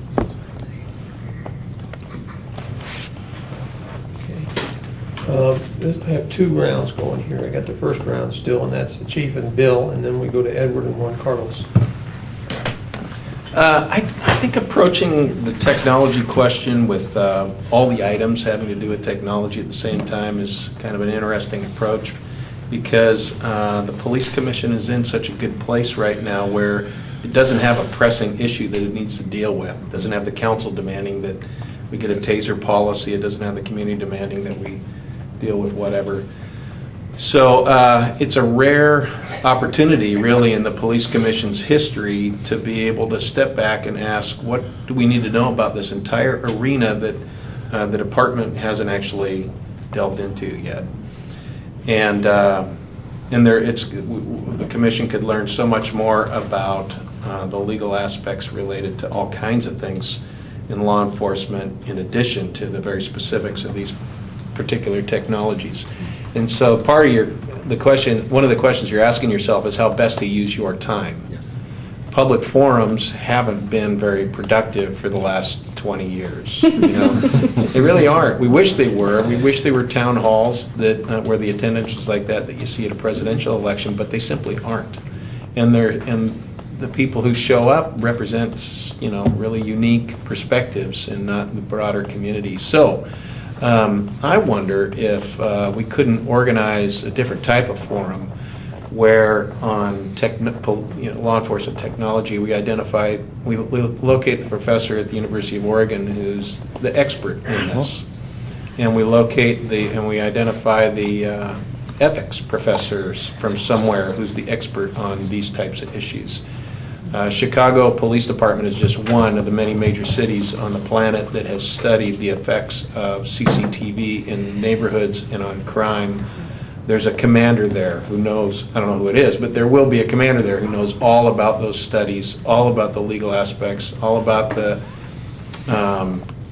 ACLU's fears and concerns and acknowledgments about that kind of technology. So there are a half a dozen experts that we could convene for one meeting, and the question wouldn't be should we or shouldn't we or how should we. The question would be what should we be considering as we start to think about policies on police use of the following. And I'll bet we could pull together 5 people who could attend one meeting, some on the phone, who could help us with that. It'd be pretty fascinating. Okay, I have, let's see, Joe, you haven't gone yet, so you're ahead of the list here. It's Bill first, and then Joe, and then we'll go to Edward, Juan Carlos, and Tamara. Yeah, I guess I got to say, sort of along with what the chief and Bob said, is that I think some of these public forums that we hold really don't help us. And I think we need to think about, I like the idea of having a specific question or set of questions about this is what you need to come comment on, whether it's the use of these specific 5 items we're thinking about in the next 12 to 24 months. But I also think we need to think about different ways of getting out to the public. Even going and using, we have some great neighborhood groups, and maybe, we have members of this commission that just go out to sit at that meeting, but have them talk about, as a neighborhood group, let them do the presentation saying, this is what our police department is thinking about using, how do we feel about that? And sit there and listen, because you're going to get more people at that meeting than you would ever get down in Harris Hall to come talk about it. And I think that's what I find a lot of times, that we're not reaching out to get those other opinions in their comfort zone, where they're okay to talk with their neighbors and things like that, and try to find all those groups, and may mean that we have to get out a little bit more, but if 2 or 3 of us can go out, so that we make sure we really hear the different ideas and the different, things they're worried about, instead of just one of us going to those meetings. But I think that is a better way to really kind of understand where all the neighborhoods and the people that live there, what they have to say, because I think that's an important piece here, and not just assume that the 20 people that always go to these public forums are what we're really looking for. Okay, we'll have Joe, and then Jim, and then we'll go on the second round. Yeah, a theme that I've pushed for a while, I did this a lot during the Occupy group and in other contexts before, is the concept of a push as opposed to a pull event. A pull event is where you try to draw people into a room to sit around for some event. It's, stationary, one date, and it happens and it's done. Push is where you're sort of trying to get out into the community itself, and I think that push generally is much more effective. A thought that's been floated a couple times, and we haven't done anything with it, is we actually have 2 community television channels available to us, CTV and Metrovision. If we were to produce a series of programs on these topics where we got our experts in, not as a panel where they each have 5 minutes to say something, and but for an hour discussion where we could mix in charts and graphs and photographs and whatever else into the show, and essentially make a program, and then advertise through the Weekly and the Register Guard that this stuff is going on. I think we're going to get much larger viewership on this kind of thing, and probably get a better response than we would from a poll type of event where we set the date and say, come visit us. So I'd like to see us pursue, something of that nature. So we got Jen, and then we'll go into the second. I guess I do like the chief's idea about bringing in subject matter experts, because we certainly aren't, or we have, I think, I know I'm not. Joe, I think you have some pretty good knowledge on a lot of the technical fields. Edward's had a lot of experience too. But I don't think, to cover that whole range, I don't think any of us have that ability. So I think bringing in those experts would be good. Whether it's a public forum or not, I tend to agree that I think they're more for us to be able to say, hey, we open it up to the public, so we can kind of check that off and say, hey, we gave the public a chance to give their opinion, whether they came in or not, but at least we gave them the chance.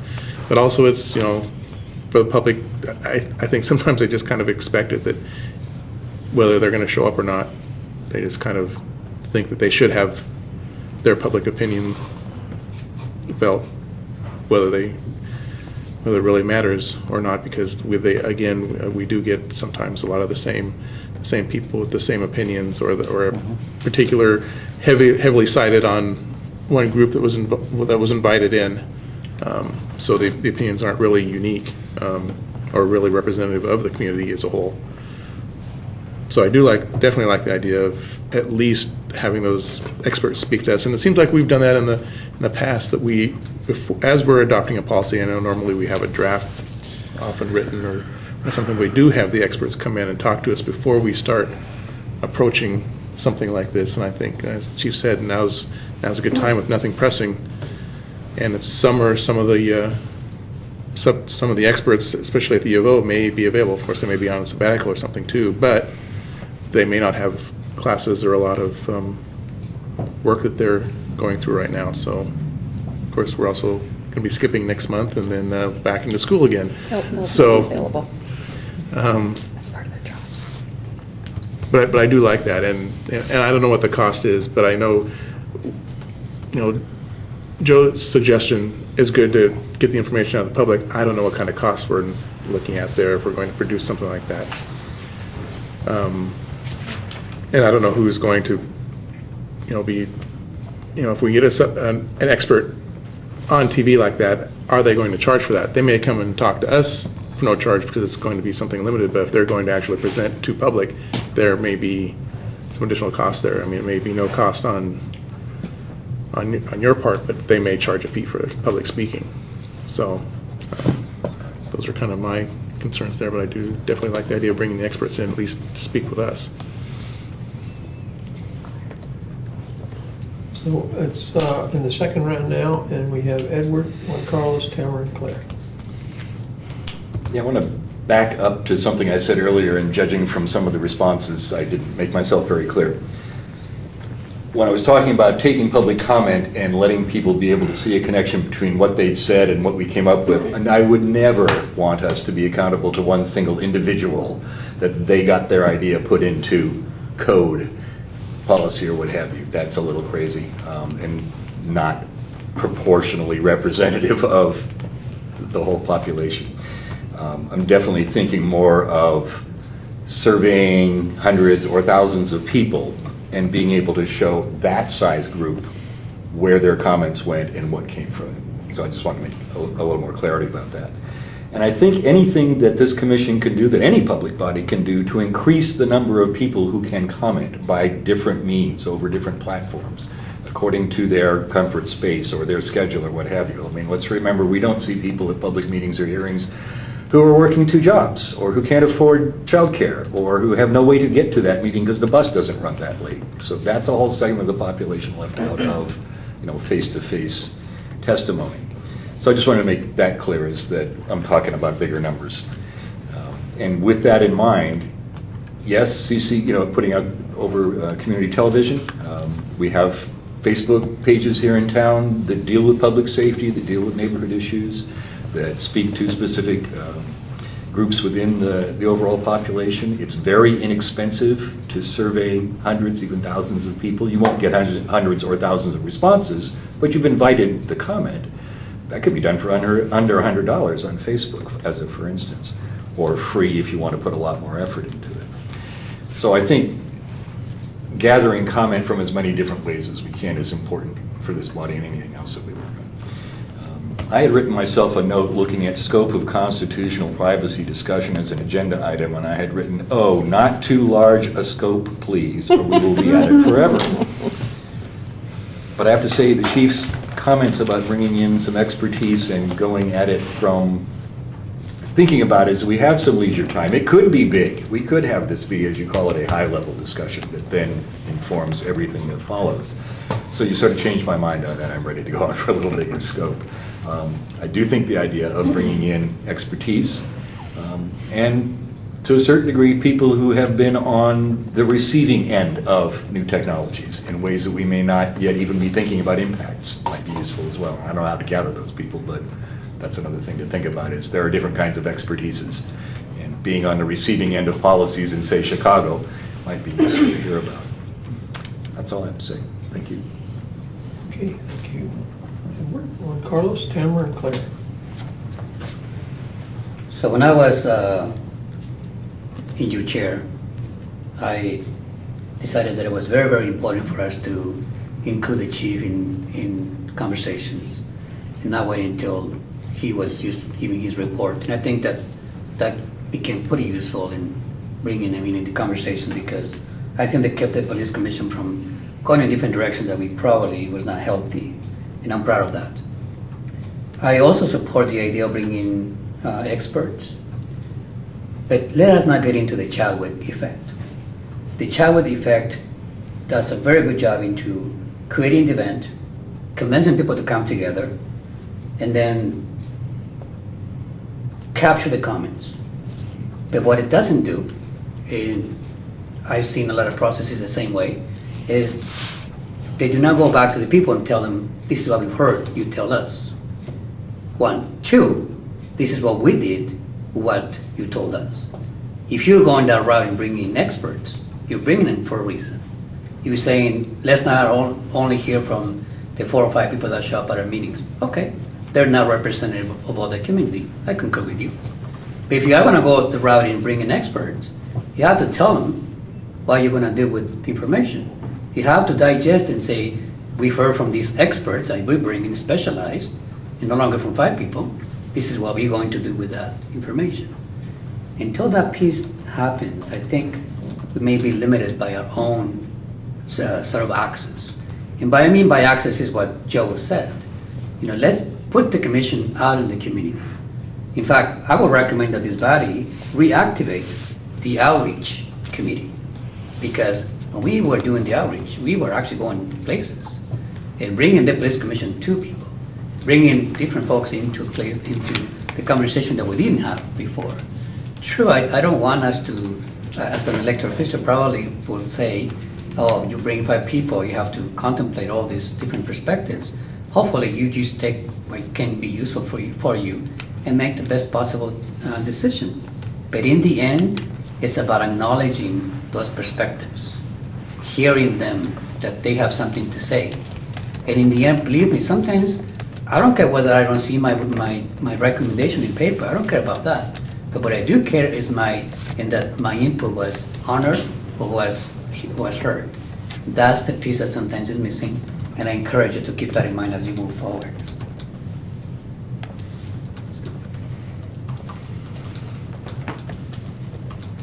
Thank you, Juan Carlos. We're getting close to the end of our time, so I'm going to shut off debate after we finish Tamara and then Claire. So I like all the things that I heard, all the suggestions. I think it would be great if we could get some experts and somehow have that, their consent to video record that. Even if they were on Skype and we could like record them, on something like that. And I like Joe's idea about making a series out of that, maybe advertising it. And what Edward said about reaching as wide of an audience as possible, and that is one way you do it. I also like the idea about having an electronic survey. I think, Edward, that's what you were talking about. And I remember when the city council did the grocery bag survey electronically. I don't know how many responses the city council got on that before they made their decision. Or how many people took it. When you have a Survey Monkey thing like that, the same people can sit and take it 25 times if they want. But if enough people take it, that 25 doesn't really, that's your, I forgot what they call it. Yeah. Outliers. Yeah, your error factor or whatever they call it. So I like all of those ideas. I hope something like that would be doable. We have gone out on the road before, and Juan Carlos has always encouraged that. I still feel like we didn't reach as many people as we could have. So I like the idea of trying to do something different with that, like electronically capture what we're doing electronically, and then try to get it out to more people, and having a survey of the public. So those are the things I like that I heard. Thanks. Yeah, I think Tamara's kind of summary or pulling together of different ideas was great. I think those are really tangible things that we could build an outreach piece around. The idea of the expert forum, I really appreciate that idea, Chief, and we could also not just bring them together either physically here or virtually here. We could think about if there is a class at the U of O that this fits with, and we could go and hold that panel as part of the class. So then we have an audience of university students at the very least, and then recording it and using that to inform other outreach, I think is a great idea. We could also encourage the press to cover that conversation. And we could, if we had the energy and the capacity around the table, I feel like the Register Guard would probably be open to running some guest op-ed pieces that kind of lay out some of the questions. If we had this panel of experts come and speak to us about these issues, here's what we heard, what do you think? And start to generate some feedback from the wider community. I also like the idea of visiting neighborhood association meetings. I think that's an excellent idea. And then there's other things, you could, in those processes, engage local groups, and my brain is limited right now, and the only thing I came up with was the local ACLU chapter and the Chamber of Commerce. So I'm sure there are other more relevant groups. And then I think the other exciting thing to think about here is that as we wrestle with how we engage on this particular topic, which is really, to me, almost like the fundamental topic of law enforcement in the community, that we can build some methodologies for this commission that can be used again in the future, that we're building some capacity for this commission to do kind of engagement in a way that works and is comfortable and doesn't require us always feeling like it's a huge big lift and we're not getting results. So I think there's potential here for that. Okay, at this time we'll take a recess. We'll be back at 7:35. Remind them the camera's on. Oh, remembering that the camera's on, we take a recess. Be careful of your casual conversation. Are you going to take a nap? I was gonna write down the second thing you said, and I missed, I Second left my brain. thing I said? After you said about you were talking about the U of O professor, and then you said something else. Have it at Class of campus. the U of O. Oh, have a, Oh, yeah, I got that and try and get the And a press maybe guaranteed to come. audience, I remember that. No, there was part. something in between there. Encourage press and public You know, we did a conversation. deal once where, It'd be good for an ethics Oh, register class. guard, that was it. we did a deal once where Thanks. we hosted it at Chambers Communication. Uh-huh. And we had a panel of experts and then, you know, police commission type folks there. And then we got awesome video because Chambers, KEZI used it for, and others used it for. Exactly.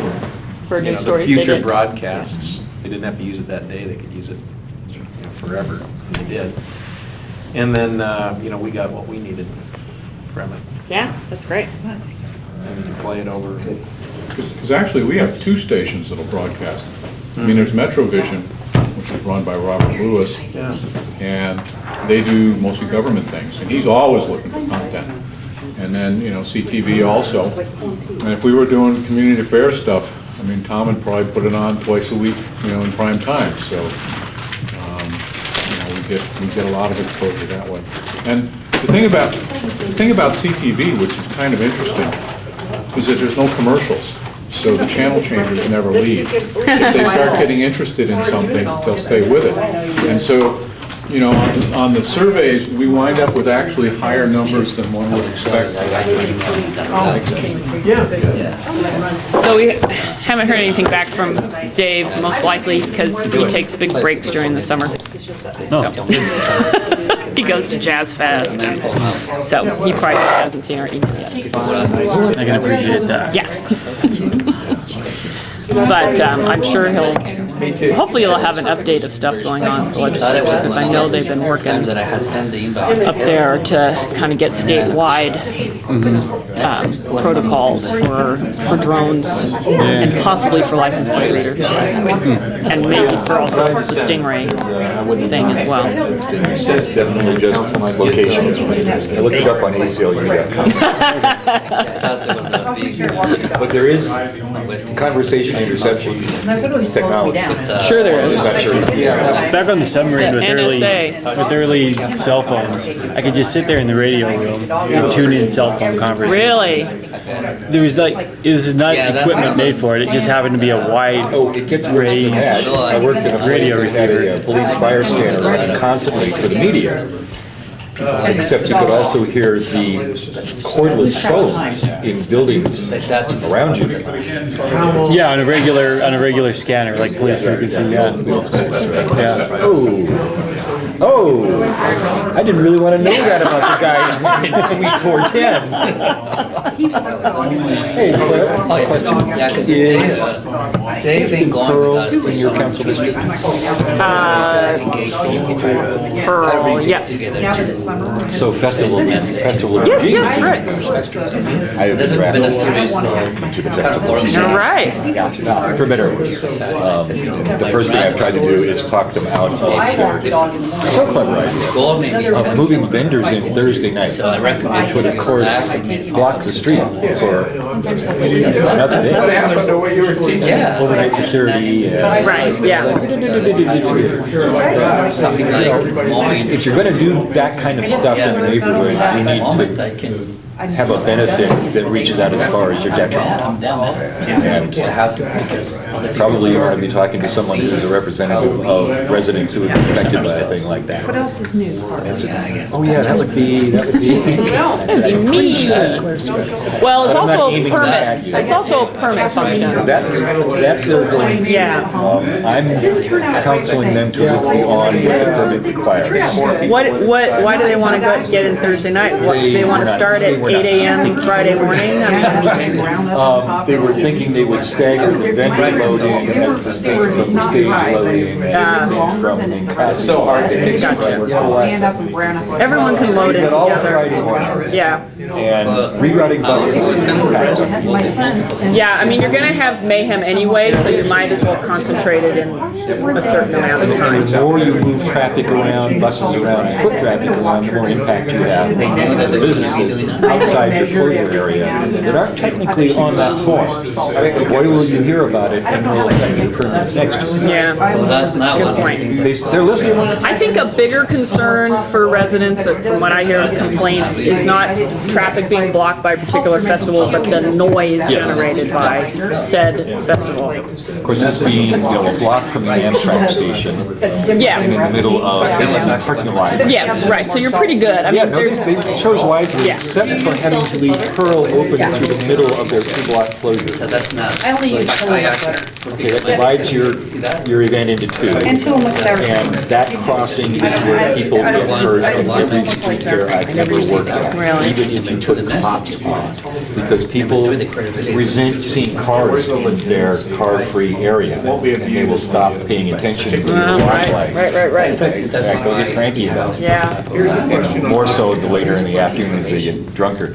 Is it gonna be a big drinking event? I don't think so. Casi's having a little beer garden down there. And, if a few thousand people show up to this thing in its first year, that might be a huge success. Yeah, I bet more will come.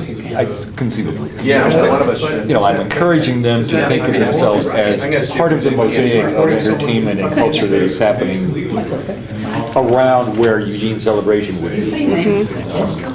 I did encourage them to reach out to the downtown businesses outside their footprint, talk about the foot traffic that will be moving back and forth between, say, the transit Yeah, so you center and the only ended parking up having one garages. person that you had to take And in that for a closure, blood test though, right? and how can that benefit the Not businesses taken. along That's that nice that you have the route, mobile, rather I than didn't the realize you problem. guys were doing it that way.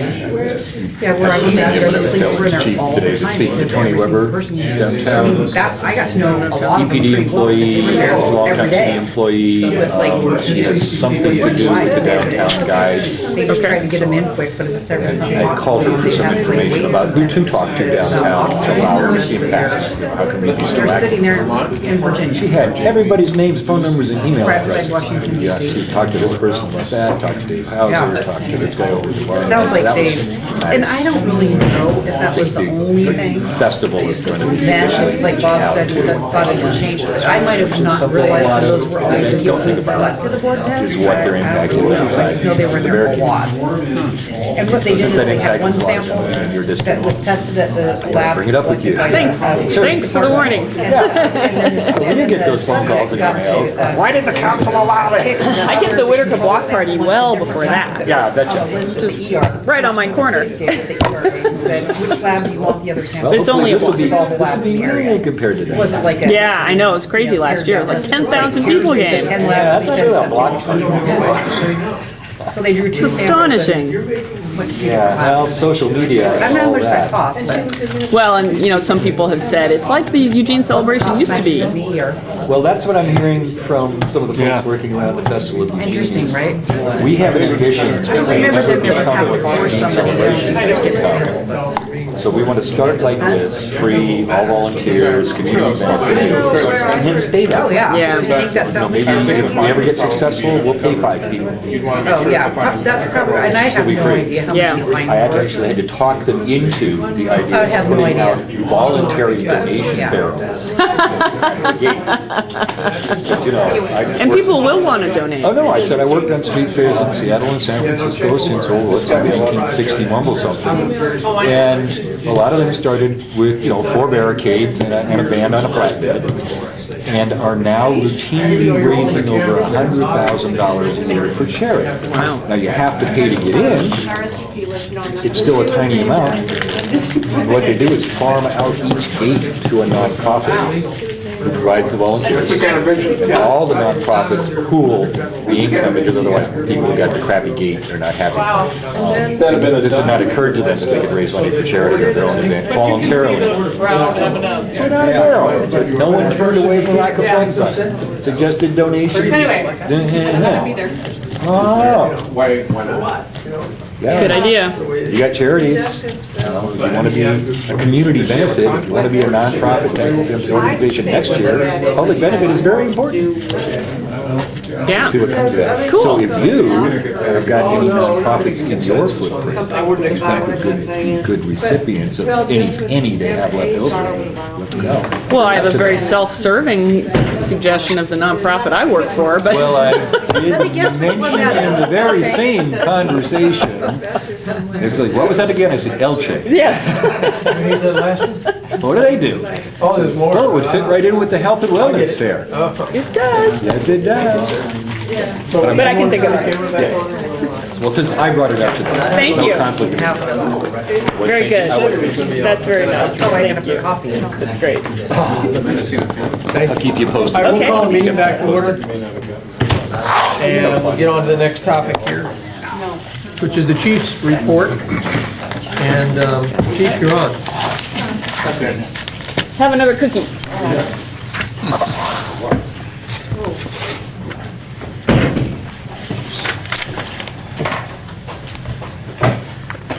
So I know you want to probably just have something to say about this, maybe preface it, and then we'll get the questions from the commissioner. We'll just kind of go around the table. Okay. You've seen the calendar of things that I've done in the last month before. I can talk about the news items that are listed there, and if you have questions about them. What's new on here, though, is this top arrestee basic report. And I'm not going to do this again, by the way.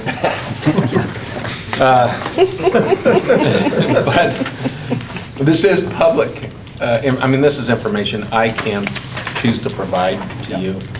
I won't do it again. But the point of it this time was just to let you know that we are sorting the people who place the greatest demand on our little criminal justice system.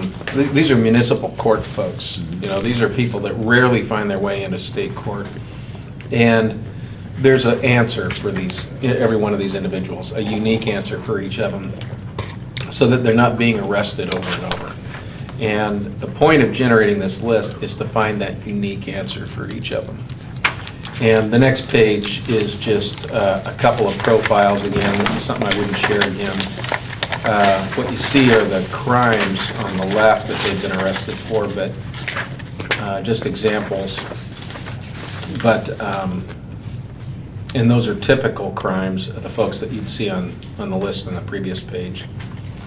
But these are folks that what I'm hoping to do is force the department to start working with the other agencies, local agencies, to ask what can we do to help these two guys from not being in the criminal justice system, but instead to be in a healthier place. So that's why I've included that. The next page is locations for calls for service, and this is just the first sort of this. The first time we've sorted this, and just today we got a different look at what this list, what locations should be on this list. The idea is that if there were a bar on this list, for instance, and I don't think there is, but if there were a bar on this list that was frequently had calls for service, then we can go to that manager and OLCC and ask, what can we do so that the police department isn't showing up here? What you do see, though, is 300 Country Club. That's this address. Boy, Yeah. getting called here all the time. So that needs to come off the list, and it has. So what puts it on the list? People report crimes. Just people coming and reporting? Yeah. Coming in here, yeah. 240 Washington Street, it turns out, is one of the places that is on the top 10 calls for service, not officer-initiated activity, but calls for service. We get a lot of calls to the Washington Jefferson Street Park. Any change in that since the skate park opened? This is year-to-date. These are year-to-date numbers. And another one that's on there is there's places that are not on the list, on this particular list, that are on the new top 10 list when you take out the library and 10th and Olive, which is the bus transfer station, and places like that. So we'll keep refining this list every week, and I'll just remind you that there's a meeting with the patrol captain, and the watch commanders, This one. where they look at crime maps and they'll look at this and they'll say, okay, what do we got to do so that this neighborhood isn't a crime problem next week?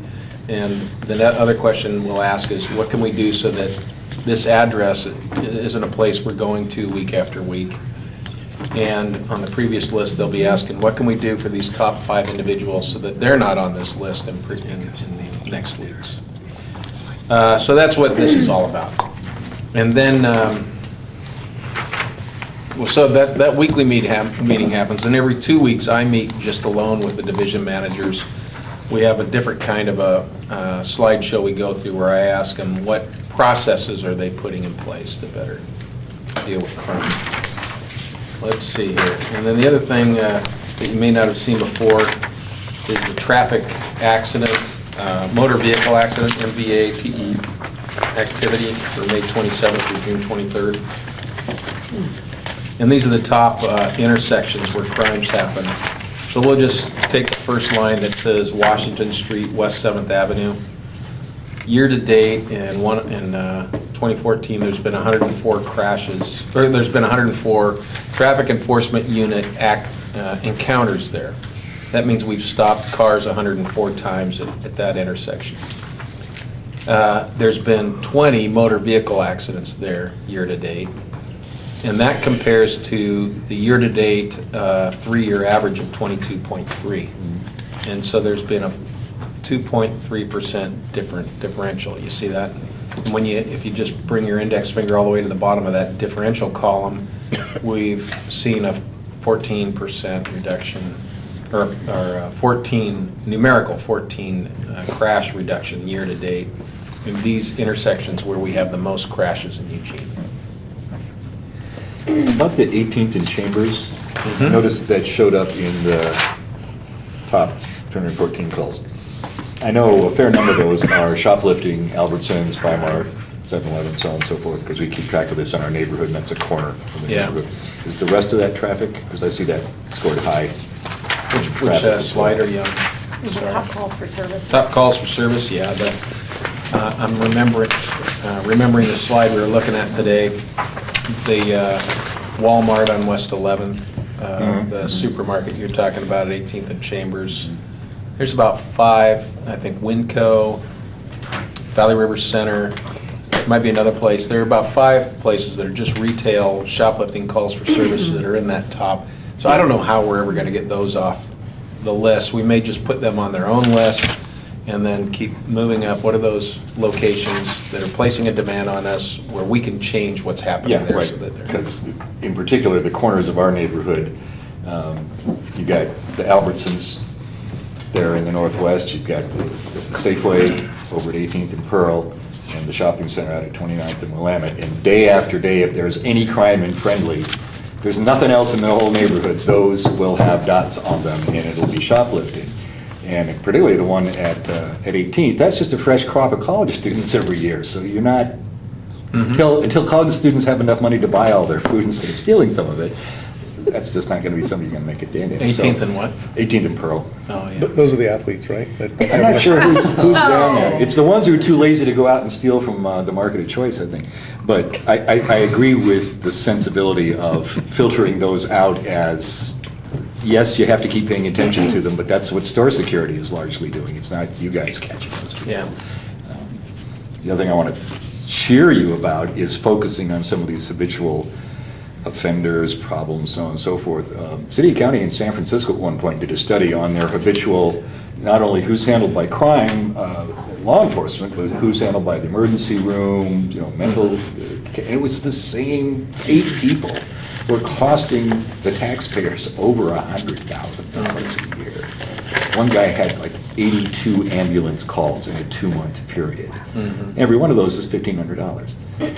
So if you can find another thing to do with these folks besides just over and over spending the taxpayers' money on the same people and getting no change. Yay! Each one will be unique, and it's unique. And if we can bring together a collaborative group of practitioners who can grow frustrated with their inability to move some people off of there, we'll invent new ideas. The $400,000 gift that somebody has for whatever that'll be. Housing, yeah, right. Some kind of sanctuary, then that might help a certain category of people that would no longer be on that list if they are there. And Well, it'd be any wet help for me- housing. If there any help for me to track down what San Francisco did, it was a combined effort. Yeah. So if I can help you find who those people were and see what worked, I'm happy to. Good, yeah, that would be great. Those are the only things on here that you may not have seen before. I'm happy to Okay, answer any questions. Thank you. Questions, anybody? We're around the table, we're just being formal, go ahead. Chief, on the downtown calls for service page, I'm just trying to understand on the chart where it says self-initiated calls, like person stops. Does that mean that there wasn't, like, one of the other crimes that it would fall into a category of theft or subject down on those? Yeah, this is a pretty confusing slide that is becoming. Page 24, yeah. And this is kind of a confusing slide that's become a little less popular.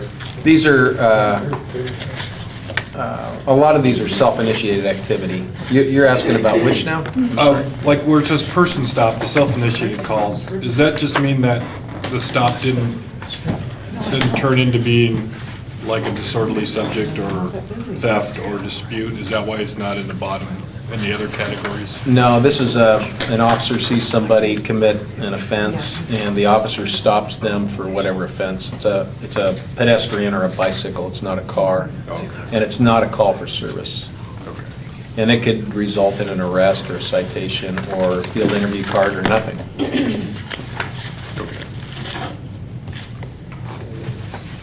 Good questions. Anything else? Anybody have anything else? Okay. I had a question. What's this one at 3333 West 11th? Do you know which one that is? That might be Walmart. Was it that far in? Okay. Or Fred Meyer. Probably Yeah, it's Fred Fred- I Meyer think it's or Fred Meyer. Albertson's area. Because I know the urgent care is Yeah. 3321 West 11th, Yeah. right in front of it. Um, And I was surprised to see how many calls still go to the Old Sacred Heart there, which is third on the list at 1255 Hilliard. Quite a few, But that's because of the location, I'm guessing. probably. Yeah. Oh, okay, I got Jim and Jesse. I had two or three things anyway. You went on a ride along. How did that go? Is it any? Oh, let me see. I also went out on the 4th of July, which was a lot of fun. I checked out my own car, and doing ride-alongs is a good way to connect with the officers, but if you want to be of any value, you get up and check out your own car. I'm trying to remember the ride-along that I did. I'm sure they remember. Yeah. Oh, Sean Trotter. I went out with Sean Trotter. Some of you might have met him. His, it seems like everybody does something in their private life to give back, like all of you being on the police commission. Sean does the honor flight, which you might have heard of. It's World War II veterans that are accompanied back to see the memorial. Sean has done that. So he introduced me to one of the guys. He's 90, I think he's a 98-year-old man, World War II veteran. He was, the senior guy on his platoon that stormed Normandy, and one of the few survivors. Just a really, really neat guy who grew up in Franklin, Oregon, which is right outside of Monroe. His second generation Oregonian. So anyway, Sean is on the street crimes team, and I've got some data in here about that. And he wanted me to meet this guy, so that's why I rode with him that night. It was a night shift on. Evening, yeah. And you had some information there about Whitebird and Cahoots. What was that involving? Whitebird, together with a few other agencies in Lane County, have applied for a grant that would help teach all local law enforcement crisis intervention training. All of our officers have received it, so we'll help provide the training. And then also to provide for an expansion ban for the metro Lane County area to cover the areas that our contract with Whitebird doesn't cover. For Cahoots, the city of Eugene pays $500 and some thousand for 2 bands that serve 7 days a week, 11A to 1A, I think, 11 a.m. to 1 a.m. And what Whitebird was hoping is that we could get this third area covered, and it would just be this regional coverage. But they didn't quite get enough money to do that, so we'll maintain our contract in exactly the way it is. They'll use the grant funds to cover the rest of that somehow for Springfield and Metro County area. And lastly, Operation Cross Country. Can you expand on that a little bit?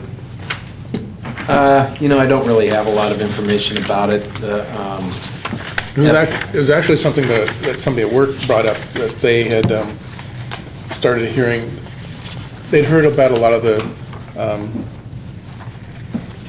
sex trafficking in Portland. And I know we've had discussions here about a lot of groups in Portland coming down here and really soliciting, really, feeding on the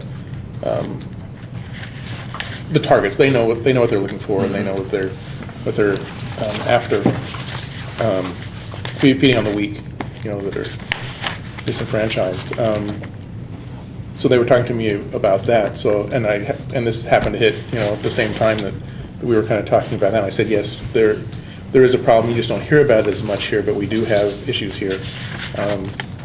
So I didn't know if there was anything you can. Yeah, the FBI had a budget for focusing on sex trafficking, particularly with underage girls. And all their 52 offices ran operations during a fixed period of time, and they work with local law enforcement. In Oregon, they work with the Portland Police Bureau, which works with Seattle and other departments up and down the West Coast, or in the Pacific Northwest. And we ran an undercover operation here in Eugene and made some arrests of traffickers and women. And I think in Oregon, during the operation, found one underage girl that had been trafficked. But it was a very brief period, and we had that involvement. Okay. Thanks. What's the department's involvement with the upcoming Junior Olympics? And how does that get coordinated with our UOPD? This weekend? We have very little. It has a pretty small threat assessment. Even though it's bringing kids, young people here from all over the world, there doesn't seem to be much danger. Good. So we've only helped prepare the threat assessment, but I don't think we're going to have a footprint over there. Thanks. Okay, Jesse, I think you were next. I'm sorry. On the There's a cue. habitual offender list and coming up with ways to get people off of it, that's kind of what the Downtown Public Safety Zone Committee talked about. Now a community court's getting implemented. Do you see anything else in the future that might get implemented? And is there help the police commission could give? I don't know what the police commission might do, but I'll tell you what's happening right now. There are several efforts at the moment that will eventually start to blend, I suspect. One is Judge Mary Morey at the Eugene Municipal Court has for about 6 months been hosting meetings of mental health providers, and she's hosting it because she's the judge of the mental health court, municipal court. Do you help defendants there? And they're just asking, what can we do differently? So there's that effort going on. And then the city manager is trying to find a way to not have, he's calling it the 15th Night Initiative. There's a recognition that after 15 nights on the street, a homeless youth is likely to become a long-term homeless person. And so the 15th Night Initiative assumes that if we can somehow intervene within those 15 nights, we can do something to reduce homelessness in the long run and definitely improve the lives of those kids we can intervene with. And then Carter is helping me develop a list of 25 or 30 of these service-resistant frequent offenders who are probably members of the same list that the Buckley House would develop and the Lane County Mental Health might develop and Whitebird and Peace Health. And we're slowly getting there, but we're going to try and dedupe the lists until eventually not dedupe, but the opposite of that, until eventually we have a common list of individuals. The tough part is going to be sharing information between law enforcement and HIPAA regulated agencies. But there's ways to get there. And initially, what we want is to start to develop profiles of need for the individuals, so we can start asking the community, what services do we need to modify, or what new services do we need in order to not have these folks in the criminal justice system, but have them in a healthier lifestyle. So that's the long-term goal. And what the police commission can do, it might be a little early to ask that, I don't know yet. All right, thanks. Good point. Claire? Well, and I can add a little bit more to that. At the Human Services Commission, which is the agency that the City of Eugene passes money through that gets programmed to social services, they are forming a poverty and homelessness board, which is partly required by HUD funding that we get, but that's Eugene, Springfield, and Lane County, and it has representation from a number of service providers, mental health, formerly homeless, the mayors of both cities, and a number of other people involved. And so we hope that there will be strategies coming out of that commission that can help perhaps provide housing for some of these folks who are right now just kind of left to twist in the wind and intersect with our public safety and emergency rooms and all the other things. So there's some, I think, some really good thinking going on, but it's, it's slow. So that's the challenge, is that everything takes time to set up and then figure out a strategy and then implement it and find the money.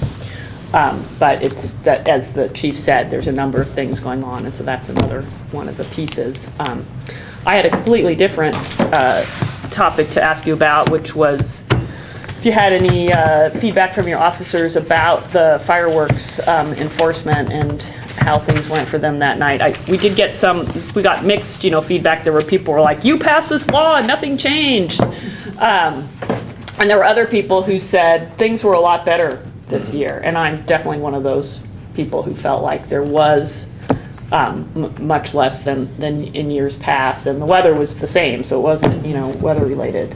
I was not home on the 4th of July, so I don't know what happened on the 4th of July. It all went off between dark and about 2 a.m. Yeah. In in law enforcement, the illegal use of fireworks is not a priority. I understand. And so, it's. I mean, if we could have spent the weekend bringing burglaries down by 20%, there'd have been a party in here tonight. But to reduce fireworks, like, okay, so there isn't a handsprings. Nobody's doing handsprings, but the operation went pretty well. Okay. And I think, and it seemed to have had the desired effect, and you've all mentioned it, but if you tried to call during the peak hours, you would have had a hard time getting through, but that's when the fireworks seem to happen. And we're not able to do it this year, but we will in the future years because of the way we recorded our fireworks calls in the past. But I think we're going to be able to look at that 24-hour period, and we're going to see that there are fewer and fewer, on the edges, and hopefully during the evening hours of the 4th also. And it did work, I think, this is my theory, because of all the discussion council had, so it's on the front page of the paper and on the evening news. That made a difference. People really didn't understand, this is always the case, what the council decided to do, so they probably assumed, well, look, they probably created some law, we're not supposed to use these. I think there's always that effect, because they don't know if it's illegal or not, and any excuse to tell your kid they can't have a firework is a good one sometimes. And then we offered that tip line so people could turn in the neighbors they're mad at that seem to always fire those things off. That was really helpful because we went out and visited those neighbors. Oh, great. And the email address. Yeah, and Yes, you that could was do that great. by email too. And then we're doing the same thing right now, today, for all the people that the folks were mad at, the neighbors folks are mad at during the 4th. They've called in, they're calling the tip line now and emailing, and we're going out and visiting them and letting them know we'll be back on New Year's. I have to say, I think that could make a huge, huge difference, because someone who's normally law-abiding and then they set off these fireworks and the cop knocks on their door, that can have a really big impact on someone to be like, don't want that happening again. I have to say, we actually did use the new part of the social host ordinance to affect a particular problem house in our neighborhood, that it's somebody who had been throwing fireworks off year-round. And we waited until they had some folks over and then watched them setting off exploding fireworks, illegal fireworks, 11 o'clock at night on the 3rd. We called their landlord, who said, I'm not responsible for what they do. I said, oh, yes, you are. The next day, the neighbor is packing up and throwing away fireworks and cursing us for getting them in trouble with their landlord. It's like, we didn't send the police. We just explained the law to your landlord. Well, the last piece of that is that enforcement on the night of the 4th is really, really difficult. Yeah. You know, really hard.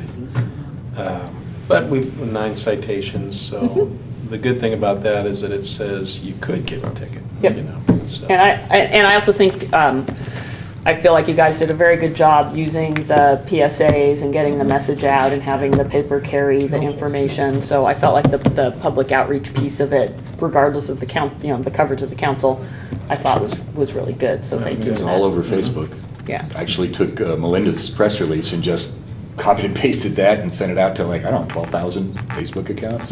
That's great. That And cost while I $12. completely understand the enforcement piece and you want to catch burglars and criminals and bad people, in terms of quality of life, it really does make a difference. I mean, I'm in my home under siege, and that is just not what I want. And so I appreciate the work you guys are doing. Yeah, you bet. Thanks for saying that. We're into our next time. Can I ask a quick question? Slot, but go ahead. One quick little question. I'm shocked to look at this week's area of focus, Mill Alley to Potter Alley, and see, am I reading this right? 85% of residential burglaries in the last 4 weeks in that area have been of occupied residences? That's shocking. Yeah, well, That's bold. they happen when parties are happening at night, okay. and there's a lot of unlocked doors and windows. Yeah, I get that. And so but when a young person is fast asleep, they people just walking in. yeah. People get killed that way. Should. All right, that was all. Thank you. So we're into the next segment of our agenda, and what we're talking about now is the annual report review. And you all have been provided with a copy in your packet. There's already been one correction that will be taken care of. Does anybody have anything that they'd like to either change, add, or take out?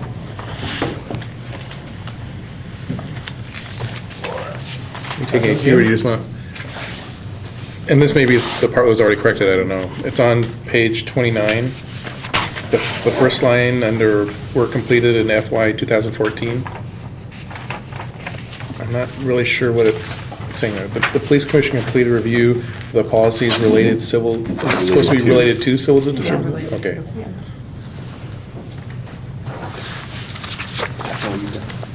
That's all I saw. I thought you had a whole list there. No, this is just my notes for tonight.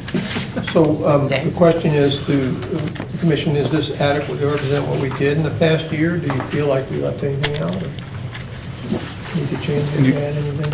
The one you're adding is what Majeska said earlier? Okay. This is the draft, and, we're here to change it. So now's your time to make recommendations or suggestions.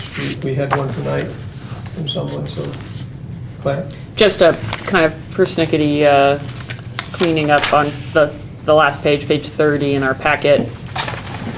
The FY 2015 work says we're going to develop a scope of work for discussion about constitutional privacy, including use of drones, automatic license readers, and then that is still listed down as number 7 within the list below, so you just might take it out.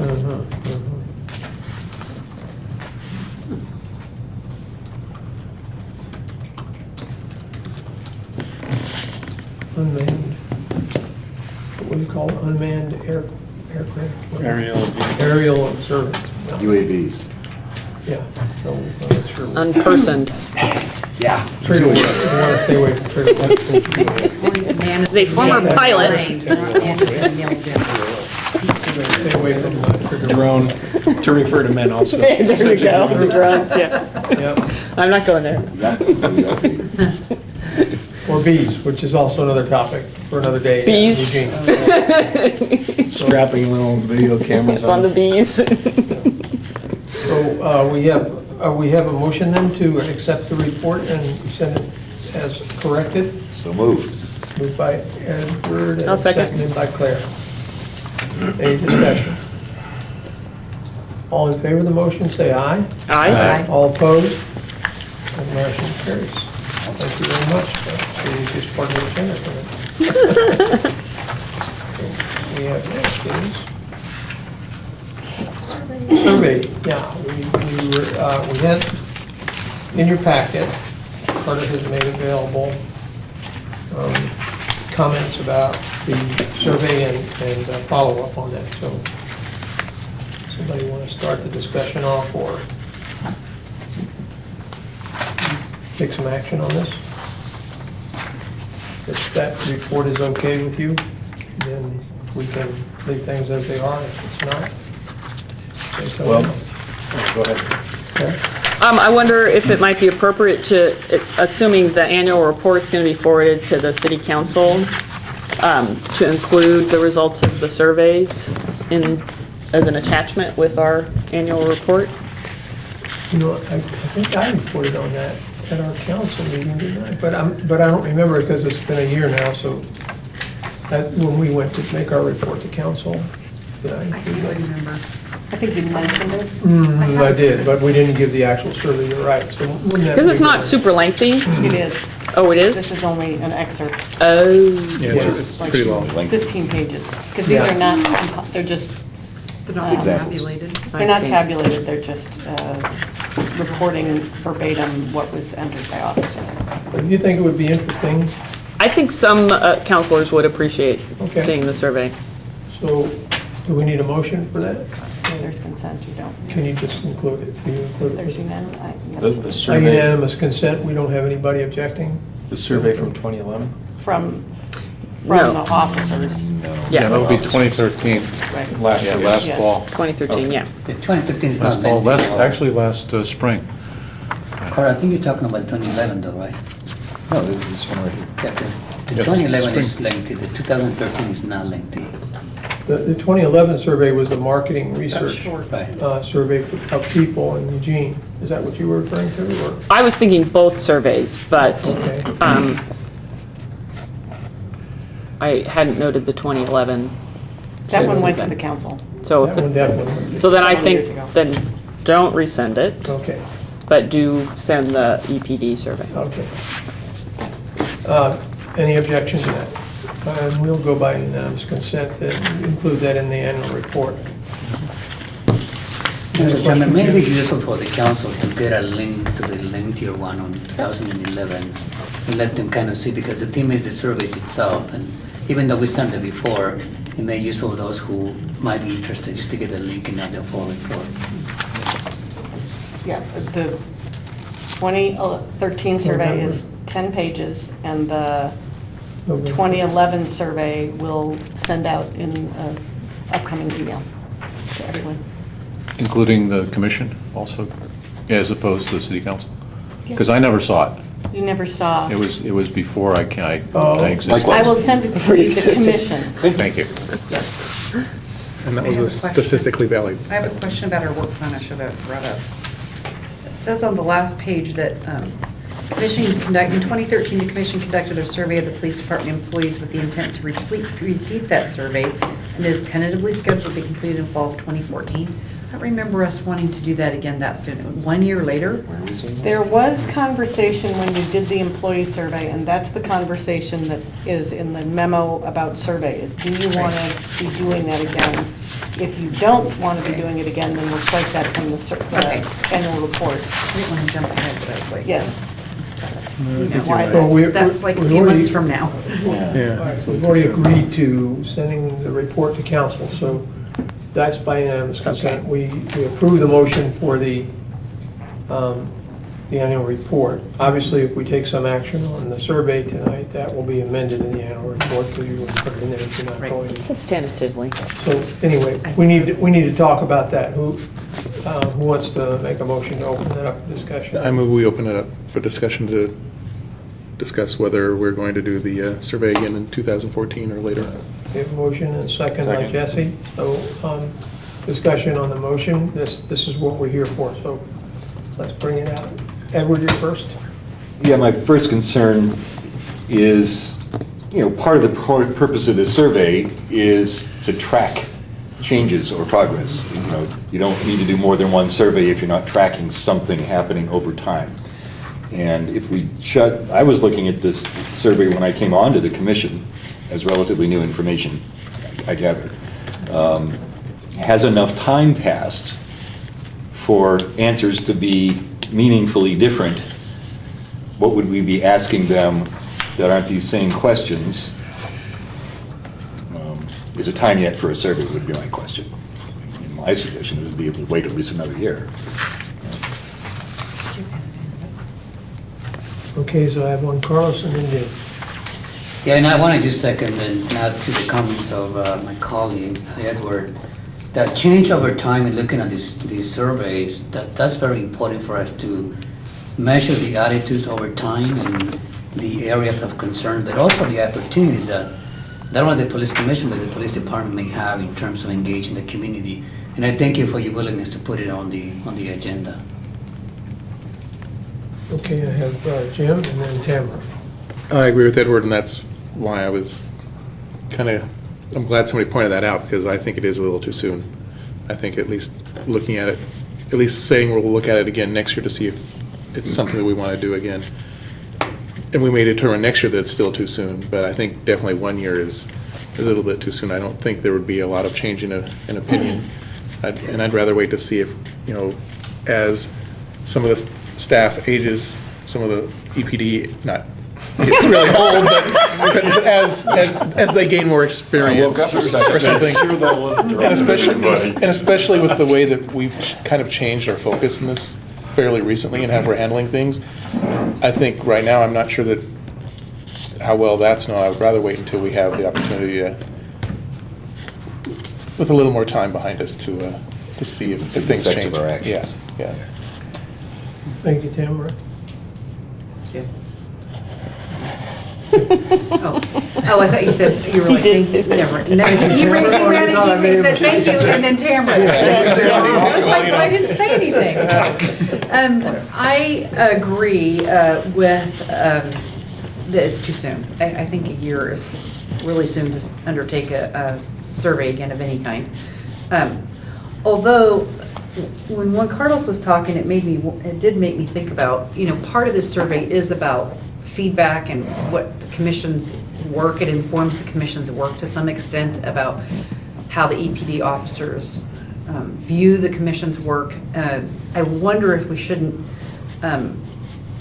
pick out some comments from here or put it in on our agenda again to look at the comment part of it with an eye towards what are we doing differently since we've received this survey?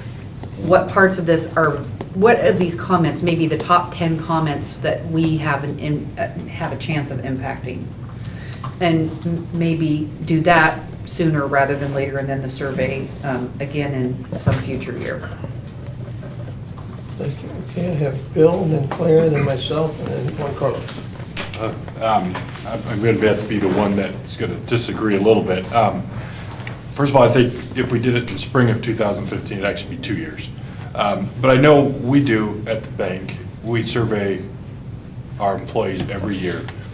And as management, we then map those changes and we look back over the years to see, are we doing things differently? Are we affecting these areas where maybe we had negative comments and now are we getting more positive comments?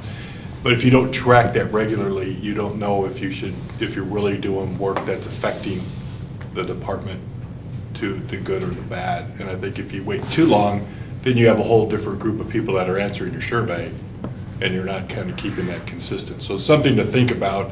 Maybe it is 2 years is a good time frame to do that, but we have to then look at the surveys to together and kind of do that, and maybe every 2 years we look at, are we making progress in their attitude of the work that we're doing or not. But I think that's really the important of surveys. I mean, you kind of, are you getting any better or not? We have Claire, and then myself, and then one Carlos. So I like Tamara's suggestion of us reviewing the survey we took this last time, because we did talk about it, but I think it's worth revisiting, just as Tamara said, some of the comments that relate to things we might have some influence over. And I appreciate Bill's suggestion. I think the difference here is that we're not management. We're this, community group, appointed, but and so one of the things I think about if I was an EPD employee and again, you guys want me to fill out this survey, and what did you do with the survey last time I took it? My point. So I think since this is a new endeavor for this commission, and we're kind of learning how to use the tool and the information, I think doing it right now, a 2-year benchmark from the first time we did it, makes sense. And then maybe if we've kind of built in a protocol or more of a culture of using the survey and really helping you inform our work with it, then starting to do them annually out in the future might make more sense. But right now, I think it is an ask of EPD employees from this group that they may not feel a lot of affinity for, and so I think we want to be sensitive about how often we go to them and say, give us your feedback, especially if we're not yet figuring out how to really incorporate their feedback into the work that we're doing. Kind of the same discussion as we had about community forums. So I'm in favor of waiting. I think spring of 2015 would be a good target. Okay, myself, and then one Carlos after me. I gotta say that one of the things I first thought of, and you touched on it immediately, was catching the fact that this is a management issue that is very important to understand how your employees are working, but we have no power to affect any change in their lives daily. We can tell them we care, and we're glad that they feel this way or whatever, but we really don't have any influence over what they do on their job other than what we do here as a commission to review policy. But the other thing was that I was thinking the same kind of thing about the frequency of it. I know if they get another one quickly, they will go, well, we just did this, and there will be that reaction of, I'm not doing it again. I didn't hear anything from the first one. So I think that's a valid point. I do agree that we need to revisit it. And I think we mentioned before that I looked at things like attend briefings, and, we didn't do that. So I guess, how can we go back and say, well, and should we still attend briefings, or, what's the question here? So I really think that we have to follow up with the suggestions, the ones that were good, and then in the ensuing year, and then get to it at the end of next year. And there's another factor that I'm sure the chief can attest to, because he knows the number of retirements we've had since 2013. It's probably affected the budget pretty badly with all these people leaving because they have to provide benefits. So it's all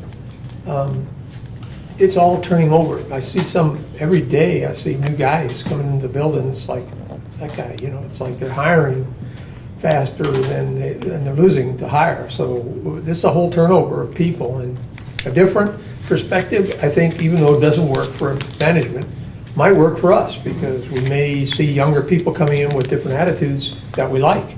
Not to say that we didn't like this one, but we want to make sure that I think we get everybody into the group. So why not wait till 2015? So my sentiments exactly. Thank you. Juan Carlos, from you again. With the respect to all my colleagues, I ask for just a little bit latitude. We're talking about two different types of surveys. The one that we just finished discussing is the survey to figure out whether or not employees of the police department know about the police commission and what we do. We got some really great feedback that we did nothing with it. I concur with Commissioner Miller that we need to capture the comments and not only to send the message back that we've heard, but also get ready for the next round. And I concur that 2015 or later will be appropriate. But the second one is the survey that we did with the community. That was done in 2011. At that point, we actually spent quite a bit of time I remember the outreach committee, if I remember correctly, and we determined that we needed to do another survey to kind of measure. This is change over time also. That to me seems to be one that we need to talk about, the frequency, not just a one-time deal.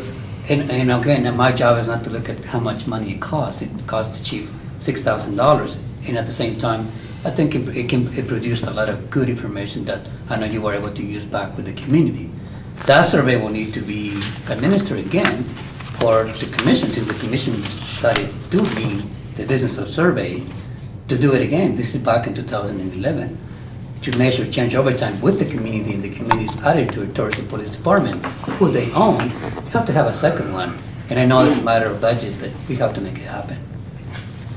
Thank you, Juan Carlos. Joe has his hand up. I've got Oh, a Chief, go ahead. Yeah. We're going to run that survey again this, I don't know, the next few months probably. And I'll be seeking input from the police commission on any modifications you'd like to see made to that. The questions for the most part will be the same as they were in that survey. I think Carter shared it with you, a list of questions that they did in Savannah, Georgia when they were asked the community what they wanted to see in their next police chief. And so respondents were able to choose what the priorities were on this list of items that ranged from reducing crime to interactions with the community. I don't remember what they all are, but there's about 9 different questions.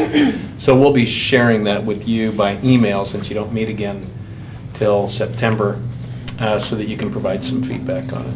Does that mean we're going to have a new police chief? I was thinking. Well, it won't be from what you want to see in your next police chief. Because I'm worried about the answers that I see. It'll be, what do you want to see, what kind of work do you want your police department to be doing?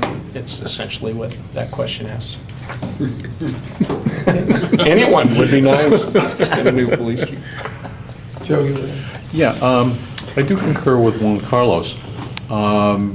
It would be nice maybe if we got a small committee to sit down and actually go through and tabulate the results in some way. I mean, a lot of it's fairly easy. There's yeses and nos, and some of the answers are similar enough to be put into a single category and, in other words, digest the results of this thing, which is something that, to my knowledge, we never did. But I think that would be a useful thing to do with this information, is tabulate it a little bit. I remember reading through it, the whole thing, when it first came out, but it would be good to do a summary report. Okay. What I'm getting from all of you is that there's no objection to holding this survey in 2015, the one that we did, redoing it in 20. Is there any objection? No? By unanimous consent, then we'll go ahead and put that on the agenda for redoing that survey in 2015. And The employee survey. employee Yes. survey, yeah. Or at least discuss it. The employee survey, right. And bring it back on the agenda is what I said, yeah. So we will do that then. If we remember, I hope.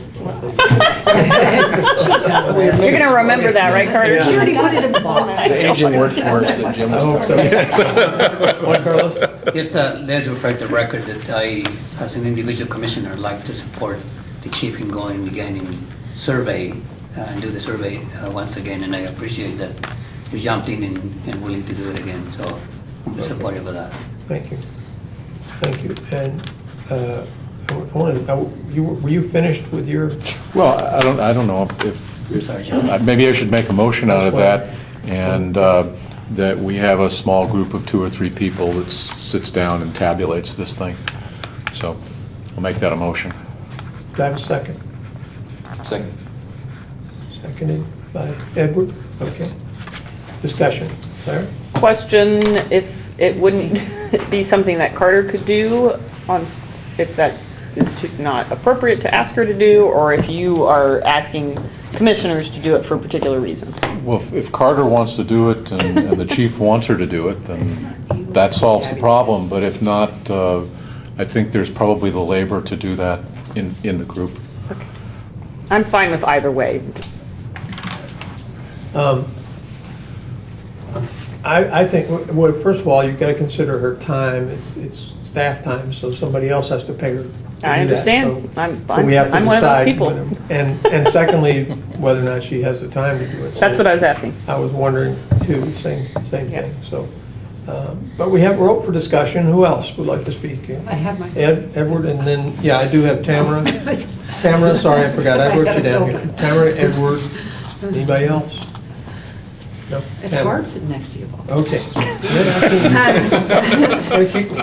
I'm just teasing you. So my concern with this survey and with any survey that we've done, and I've been vocal about that in the past, is that it be statistically valid if we're looking at, that's why I appreciated the way the chief did it. We agreed when we had the employee survey, it was not statistically valid. So I have a concern with going through and trying to tabulate results that aren't all yeses and nos. Some of them are freehand. I don't know how you're gonna do it in a way that's statistically valid. And I feel like it could, depending on who's tabulating those results, how you interpret two sentences, whether that's a yes or a no, I have a concern with that, with interpretation of some of those and trying to tabulate them. So I don't see any value in that. Okay, I have Edward, and then we're getting close to time to, in fact, we're almost extending, gonna need a motion to extend time now, actually, because we're over time on this issue, and time for adjournment, so. I move to extend to 8:35. 8:35, we have a motion to extend Second. 8:35, seconded by Joe. All in favor, say aye. Aye. All opposed? Aye. Wait, come on, 6 I more gotta- minutes, I people. gotta get those I'm gonna get counts. tired. Okay. Jesse Jesse and and Bill were opposed, everybody else was Who seconded the motion? That was one of Oh, the I did. last. I- Joe and Jim. No and Jim. Okay. Okay, so we're on, back onto that. Edward, you were next, and I don't have anybody else in the queue. I'll try to be brief. When you get around to doing the public survey, Chief, happy to talk to you about how we can get that out onto social media as well, which is considerably less expensive than 6,000. Questionable how we could make that statistically valid, but I'm willing to have that conversation. In terms of tabulating results from the employee survey, I think it's worth asking, what do we hope to accomplish with that data? My suggestion is that it might be more useful to use this as a bridge-building opportunity with, say, the Police Employees Union, and to use it as a conversation, perhaps invite some of the folks from the union to sit down with some commissioners and go through this survey and use it as a discussion rather than we tabulated this many no's and what does that mean? Just a thought. Okay, we need to vote on the main motion, but go ahead, Joe, you're the maker, so. Yeah, I just, my thinking is that if we put it into kind of a final report, in other words, the tabulation allows you to make it smaller, and then that makes it more useful to approach the police union to go from there. Okay, so the motion, as everybody understands it, is that we form a group of 2 or 3 commissioners to tabulate the results of the survey of the police department. Everybody understand the motion?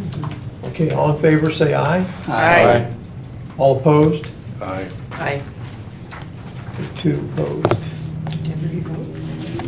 Yeah, John voted the first time, sorry. Voted aye, sorry. All right, now I need volunteers, so Joe, you get the chairman. And If we can hold off until September. Yeah, that's fine. Okay. Joe, Edward, anybody else? One other? Do I hear a third? We can assign Counselor Clark. Yeah, whoever's on here gets assigned. That's okay. All right, so Joe and Edward for now. If anybody else decides they'd like to help, please let us know. He's going to be all over you. Make it available to you. Chairman of the committee too. We got a couple minutes for commissioners' comments. Anybody have anything? Go ahead, Chairman. I just want to say I really appreciated the discussion on all the topics that we talked about today. I'm looking forward to more discussion on that in the future. I do think the accountability is an important piece, and several folks raised that. I was wondering about, and the focus on preventing and solving crime is an important thing to remember as well. I was wondering about if there's any opportunities for the police commission to do something like, if you have a police barbecue, if you need volunteers to serve or something like that, if the police commission could have an opportunity like that to serve or interact with the police department employees, I'd be open to trying to make time for that. This Sunday. Oh, this Sunday? Yeah, police and fire benevolent associations host a family barbecue at Amazon Pool every summer, and it's this Sunday. I gotta remember the If they hours. need volunteers. 6 o'clock, 6 p.m. 6 PM, and it'd be 97 at 6, I think, 98, 98 Degrees, you degrees, mean? yeah. So bring your bathing suit is what I'm trying to tell you. You need to be in the water. Yeah, if they need volunteers, can someone let us know, so, Right. thanks. So, what, Thank you, Carlos? Mr. Chairman. I joined the police commission wishing to help the police department and the commission improve and resolve issues of trust in collaboration with communities of color and low-income families. I believe we have made a difference, a small one, but we have. I was very excited and extremely hopeful because after 6 years of working on dozens of policies and being on communities on behalf of the commission, we will work on policies that will truly bring the communities of color, low-income families closer to their police department. We recently approved a policy that covers issues of bias policing. Really good for us. A good policy, very much needed. But it was not what the communities of color have been asking for many years. The way it all started, we set out to reach out far and never before to include and honor many in our community.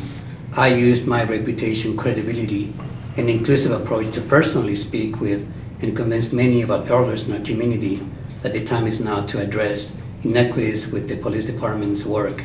We even got some of them to come as panelists to present to you their over 120 years of collective community perspectives and experiences dealing with the police department.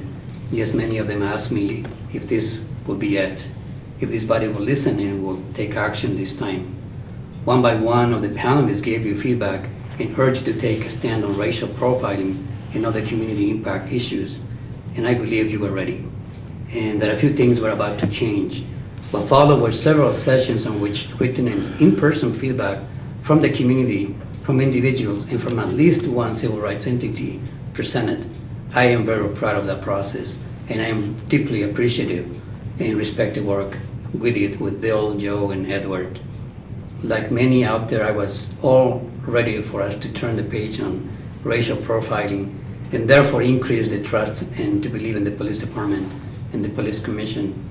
I cannot tell any of the panelists of those that provided feedback that their suggestions, perspectives, or experiences were noted, honored, or even discussed, but I can tell them that I respect every one of you, and thank you for your time that you spent volunteering, working on these and many of the policies.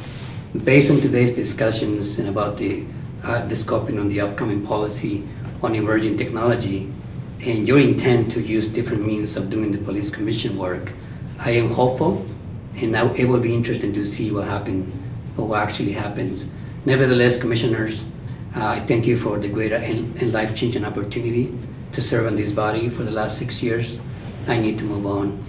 I have to take my energy, time, and perspectives to another venue. Today is my last day in my capacity as police commissioner. I wish you luck in the future, and may the mission of the police commission be executed the way you see it. Thank you again for the opportunity. Thank you, Juan Carlos.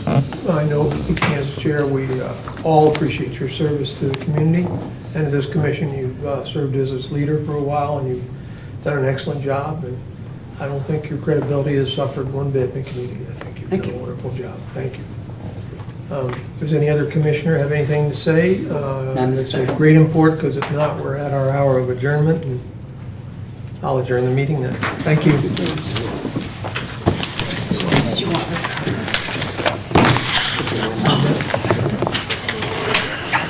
Thanks for all your Good job. All right, well, how's that gonna get? I can't believe I agree with you. Never got to say that, I think.